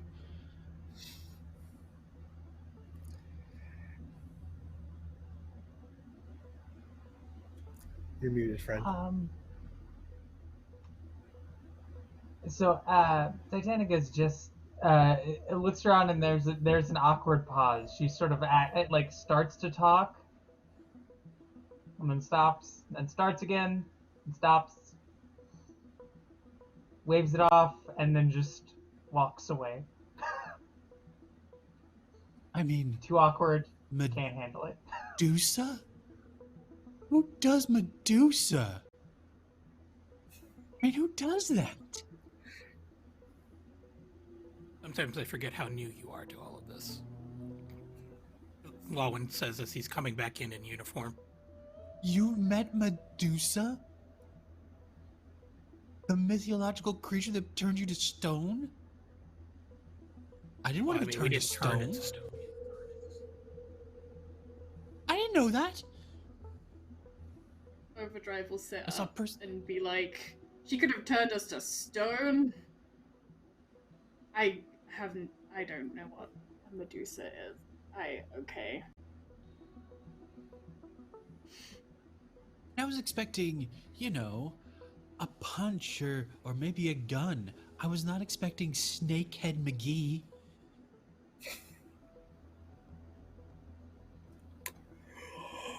Oh, that's too good for words. And after the panel of Snakehead McGee, we have this one panel, a familiar set of black gloved hands standing across the way towards another building that sees the epic. Hands just tapping on the edge of the building. As we cut back to the epic, and funnily enough, Titanica, your cell rings.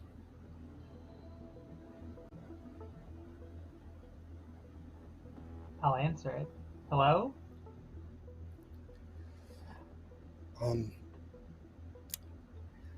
Salutations. This is Professor Morton. I'm substituting for Professor Elliot. They've had a sudden misfortune. I'll be taking over the class. I wanted to reach out to all the students to let them know the ongoings, as well as to try and develop a rapport, since the semester's already half over, with each of the students. Is everything okay with Professor Elliot? Hard to say. It seems as though they had a bit of a fright and are needing to take a extended respite and use their ample time off. Don't know necessarily the details of what caused it, just that it was, according to the administration, a significant fright.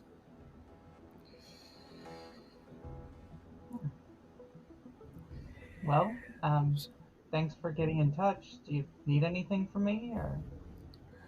Yes, actually.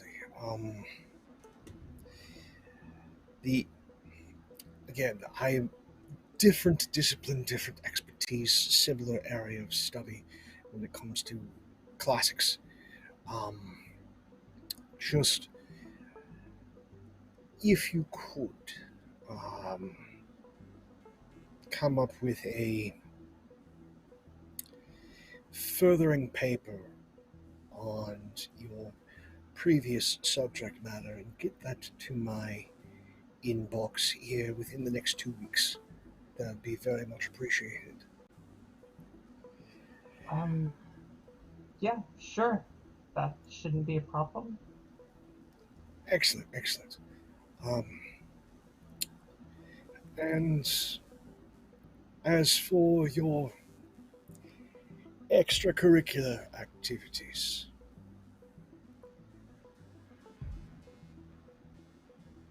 do keep in mind that there is importance for the city college, that everyone is on the up and up, staff and student body. So if you could kindly keep your escapades out of the papers and walls mostly intact, that would very much be appreciated.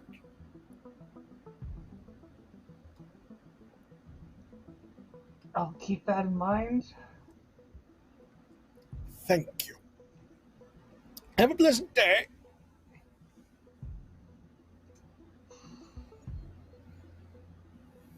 Hang up the phone.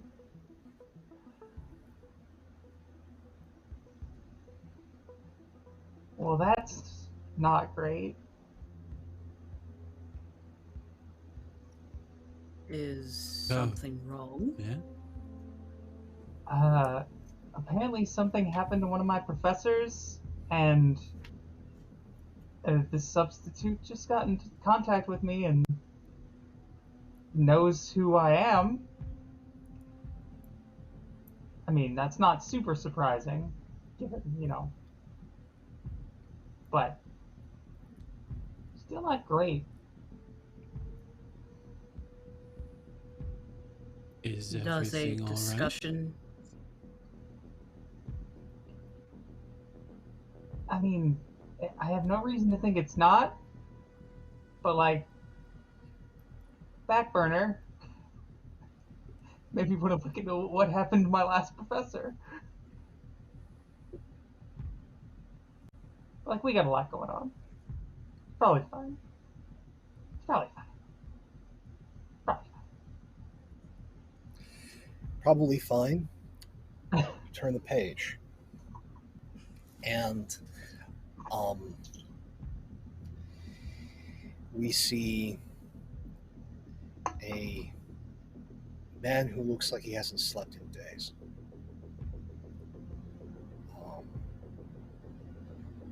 In that sort of professorial, like, jacket, white button-up, black tie, patches on the arms.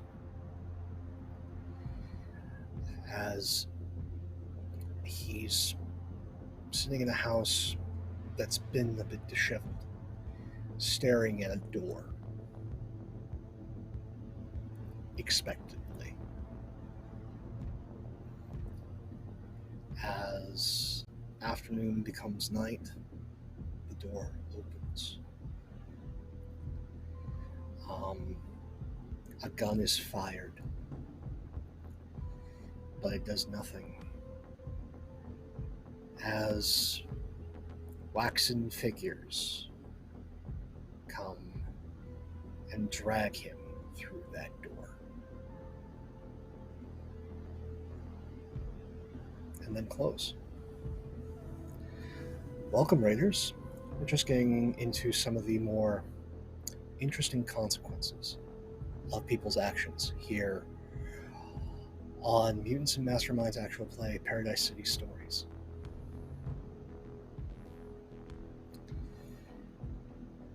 As something came back, well, something's been given permission to come back.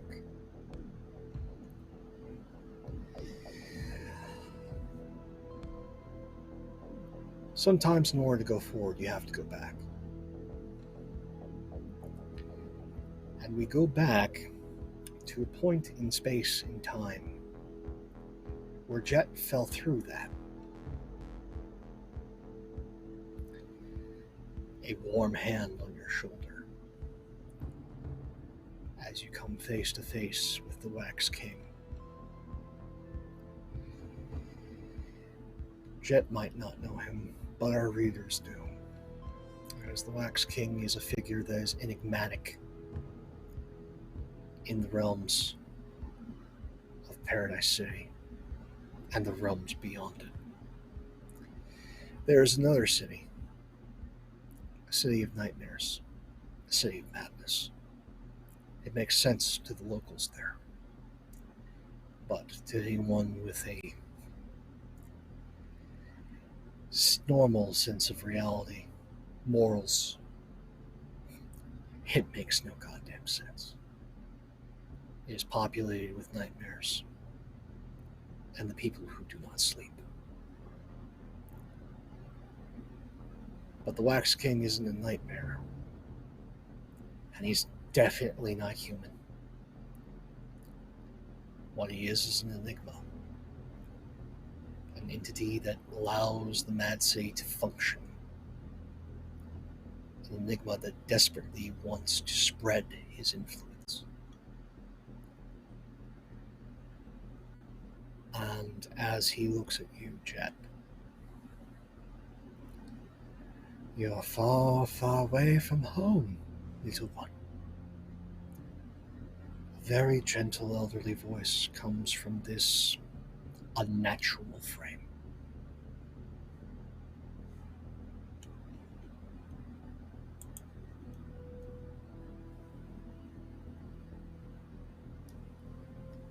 Can Jet speak or no? Yes. Okay. You can speak. Probably can't move though, I'm guessing. You can move, but it's sluggish. Limbo is not a place for humanity. Gotcha. So in that case, who are you? I'm a kindly old soul that just happens to found someone who shouldn't be here. You saw something disturbing enough to push you out of where you should be. I deal with things that shouldn't be. It's one of my purviews.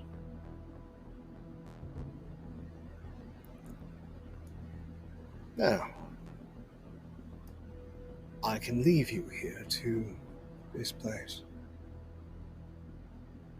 Or I can see about getting you home. For cost. And that cost would be?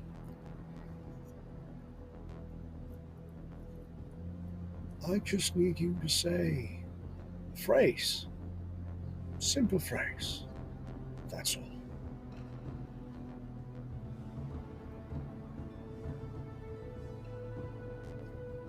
What phrase is it? Very innocuous. I welcome you home.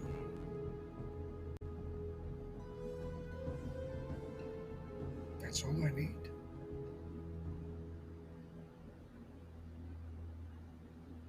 And if I don't, you'll leave me here, I assume? Oh, yes.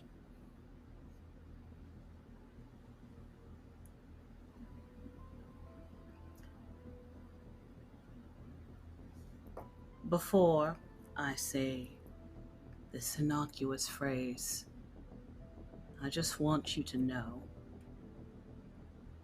study is my purview, and I will find out how to stop whatever it is you plan.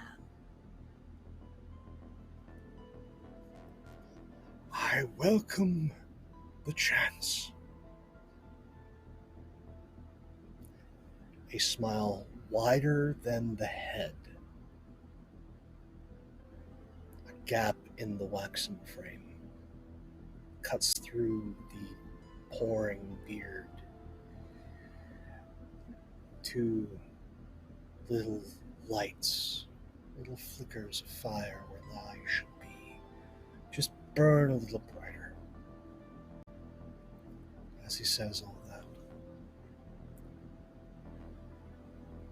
So what will it be, little one?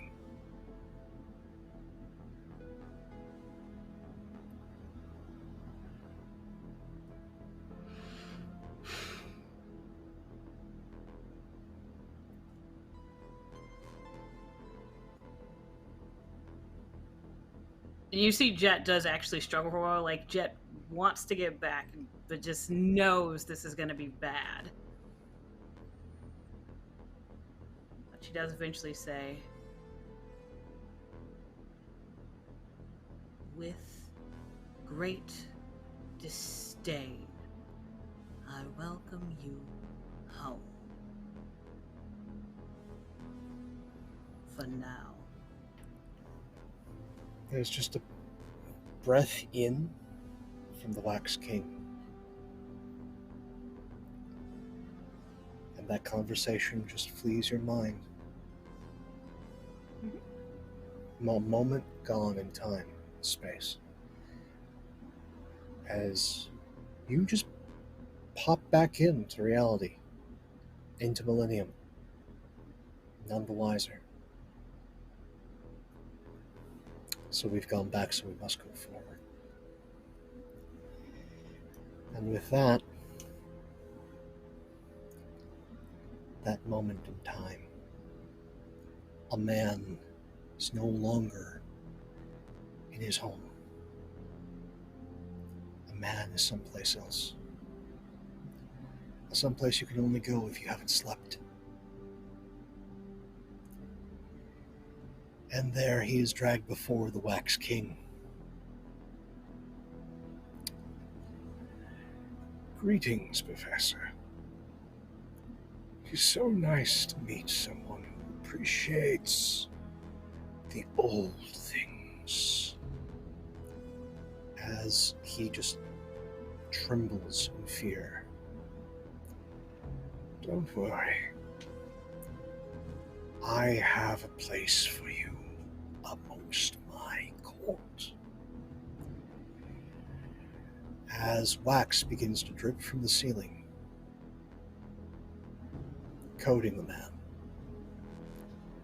making him appear very much like the other figures that surround him in the Wax King's court.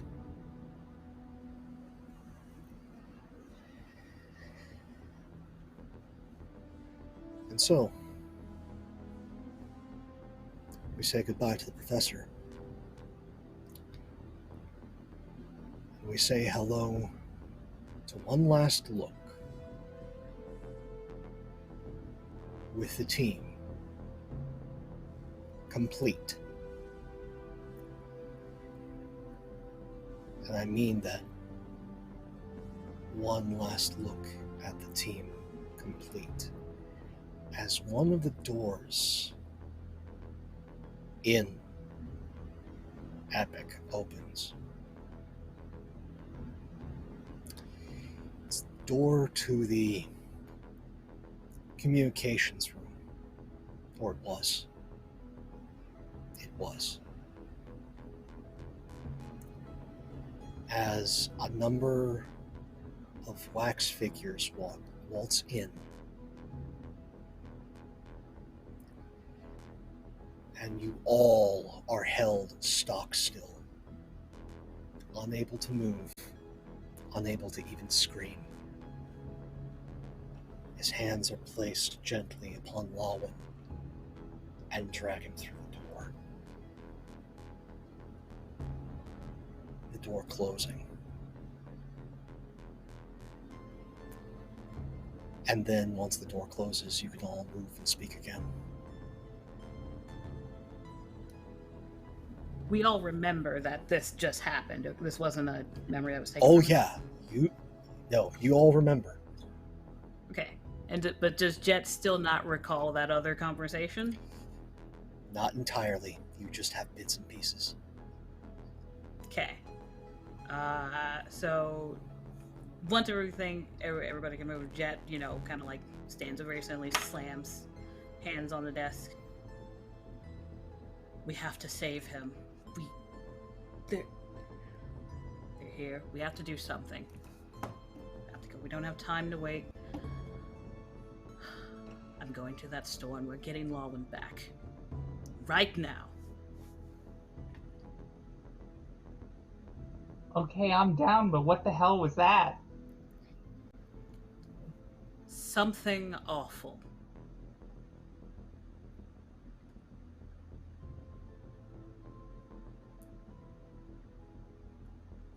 Bastian. Muted friend. There we go.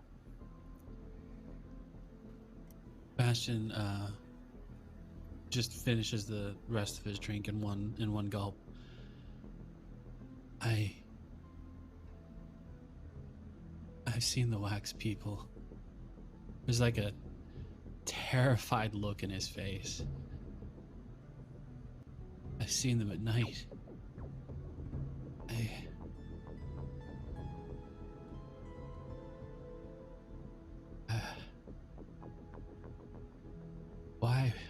Why did they come here?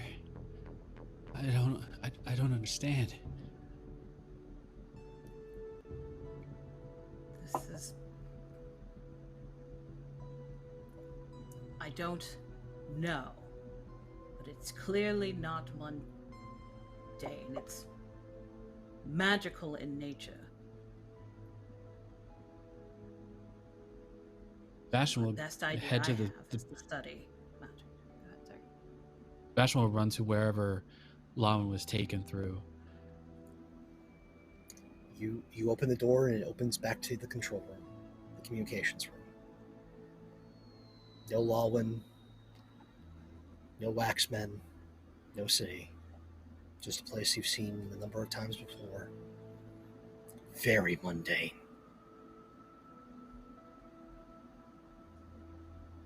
Quick question. The You said, door to the room.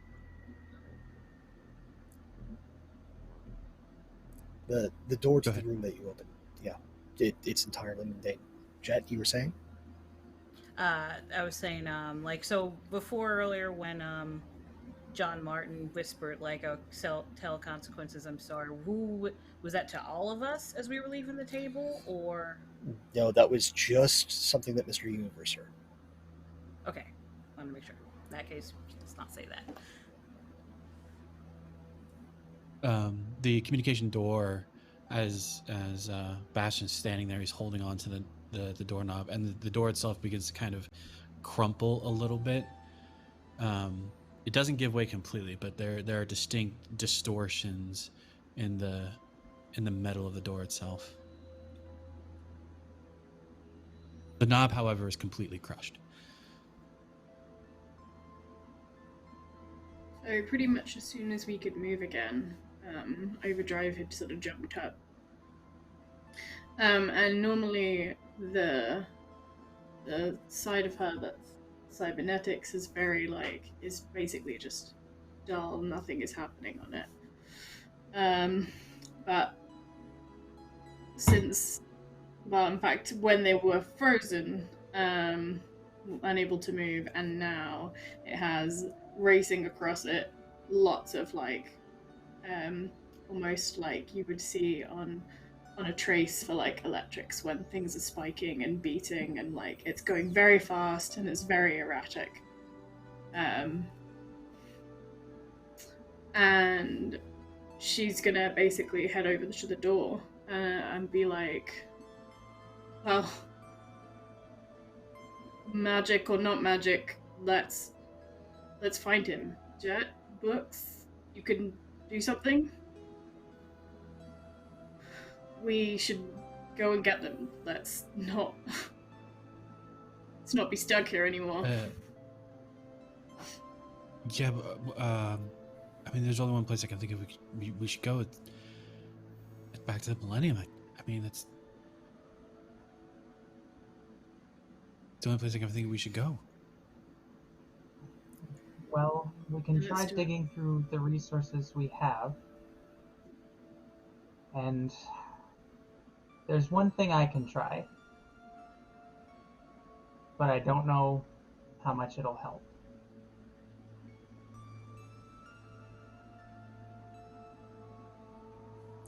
And at that pause, as everyone is struggling with what just happened, we cut to some place familiar to the audience, not familiar to Lawin. As Lawin, you are standing before, now your body able to move, mouth able to talk, eyes able to see, an old man, or what would be an old man if he weren't made entirely out of wax. Fine, high medieval regalia, sitting upon a waxen throne, looking at you with eyes made of fire. Well now, it is so rare to find a traveler of your caliber.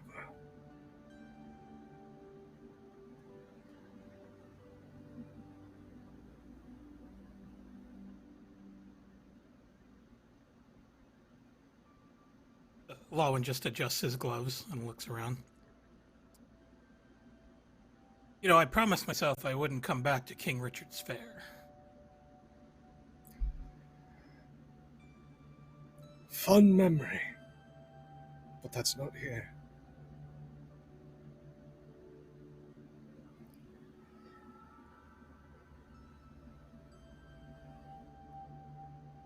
I'm sorry that my men had to abscond with you.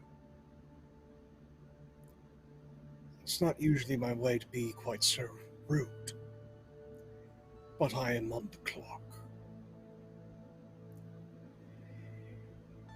I only have a short window to make certain that what has been made temporary becomes permanent. And you, good sir, can make what's temporary very permanent.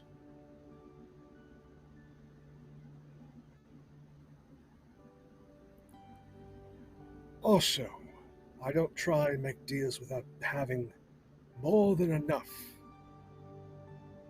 to give back. I know you've already made one bargain, a poor one. But when it comes to your son, I know where he is. And that's where we'll end it today.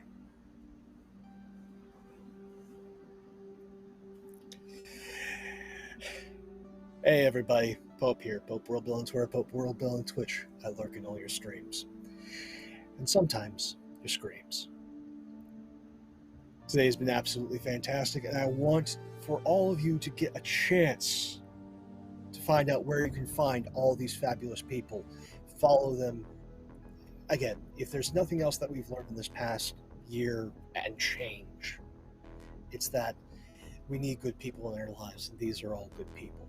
So with that, Alicia, where can we find you? Hey, I'm Alicia, NNG98 on Twitter, where I tweet things, retweet things. Super random. Sometimes it's snakes, sometimes it's art. We'll see. Not my art. I don't draw. Let's see. So you can find me there. Also, my Twitch channel, which is Petty Energy, where I stream kind of a bunch of random stuff. Lately, I've gone back to Hollow Knight because get good time, I guess. We got the first basic ending. We're gonna try and get another one. But usually on Sunday nights, about an hour after this, I stream with a couple of friends. Sometimes it's Monster Prom, sometimes it's Wingspan, because I'm also a board game nerd. But tonight, sounds like I'm going solo, so it will either be more Hollow Knight, or there is no game wrong dimension. I'll probably flip a coin. Those are the only places you can find me. Excellent, thank you. And also, thanks goes out to Sveth. How you doing, friend? Where can we find you? Hello, I am Zweth. You can find me on Twitter as Zwethra, or on Twitch just as Zweth. I'm not in any other games at the moment, but I did play a very fun Emberwind game on Valdrian's channel, so if you want to check that out, enjoy that. There's a couple of seasons of that behind. Elsewise, on my channel, I stream craft. I do all the things because I can't focus on one thing. So craft, games. Next stream will be Thursday, which I'm going to do some TTRPG design stuff with a couple of friends. So that's going to be 7 p.m. UK time, which I believe is 2 p.m. Eastern, you guys. Thank you so much. And further thanks goes out to Mr. Smith. Hello, I'm Mr. Smith. You can find me right down there at Mr. Smith, Mr._Smith on the Twitterverse. I can be found generally hidden in the background of Weave the Tale, as well as Penny for a Tale. We would typically be having a Penny for a Tale episode of our Pathfinder 2e stream tonight. However, with Origins and people decided to go and have fun and whatnot, we had to take a break. So, however, if you are so interested in Pathfinder 2e, feel free to stop by Sunday evenings at 8:30 p.m. EST. Come check us out. I also have my own channel. Don't do much there. Every now and again, I'll talk about my cybersecurity research, or I'll play a video game, or something to that effect. Yeah, thank you all. And by the way, Pope, thank you for a wonderful game. This was awesome. Thank you. And Molly, where can we find you? My name is Molly. You can find me on Twitter at Obvious Rebel M. I mostly tweet about pro wrestling. You can also, if you want to see me enjoy other Green Ronin products, I am involved in the Adventure Game Engine Interest Series podcast in one of their ongoing actual plays of Fantasy Reach. Awesome. Speaking of awesome, Anino, my friend, where can we find you? How's it going, everyone? My name is Anino. You can find me on Twitter at Anino4K. October is not only Filipino American Heritage History Month, it's also my birth month. So every year I raise money for charity. This year I'm raising money for the Refugee and Immigrant Center for Education and Legal Services. You can find the link on Twitter. You can find the rest of my TTRPG schedule at anino4k.com. And that's about it. All right. And thank you for doing all that charity work. Every little bit helps. So I'm getting, folks, if you want to, if you've got the dosh and you want to make a difference, definitely go check that out. I know there's a number of other charities that are going to be looking to do stuff here as we head into the holidays. Extra Life being another one. They start really kicking off at the start of November, so keep your eyes peeled there as well. As for myself, if you want to see more of my silly face, you get a number of opportunities. First, coming up this evening, 9:30 p.m. Eastern, over on Matt Tab 7's channel, we are back with Masks Sunset City. Things left off in a not quite as dark fashion, but pretty damn close to this one. So if you want to see the ramification of another hero team and things going wrong, tune in 9:30 p.m. Eastern over on Matt F. Sinn's channel. And if you want to see me do something completely different and out of my comfort zone to a degree, please check out on Fridays at 3 p.m. Eastern, Praxagora Thesmophoria. I know that's a mouthful. Their channel, as we have returned with Starblade Battalion's second season, Starblade Battalion Seeds. It's a bunch of different solo episodes so far, just had mine, where I did something, well, my character, well, let's say both, did something extremely foolish. You're going to have to watch the VOD to see if my character survived calling an orbital strike down on his position, and the ramifications thereof for his teammate Rex, which will be this Friday's solo episode before we get into the season proper. And with that, I want to thank all of you. Nothing without its audience. Whether you're watching live, VOD, YouTube, wherever you are, you're as much part of the story as we are. And I want to thank you all again so much, as well as our sponsors, Modifius, Free League, Imagining Press, and of course, Green Ronin. And with that, this issue, number 302, closes. But I think I can give you at least the cover of issue 303, as we see the four remaining heroes of our team gathered around in the library of their headquarters in Epic, and a tome is open. Interestingly enough, it's a tome that you've seen before. It's a copy of Tobin's Spirit Guide, one that Jet possesses. And you turn to a very specific page. A chapter of the things that should not be. And just a few images down is a picture of the Wax King. Take care, everybody. See you next time.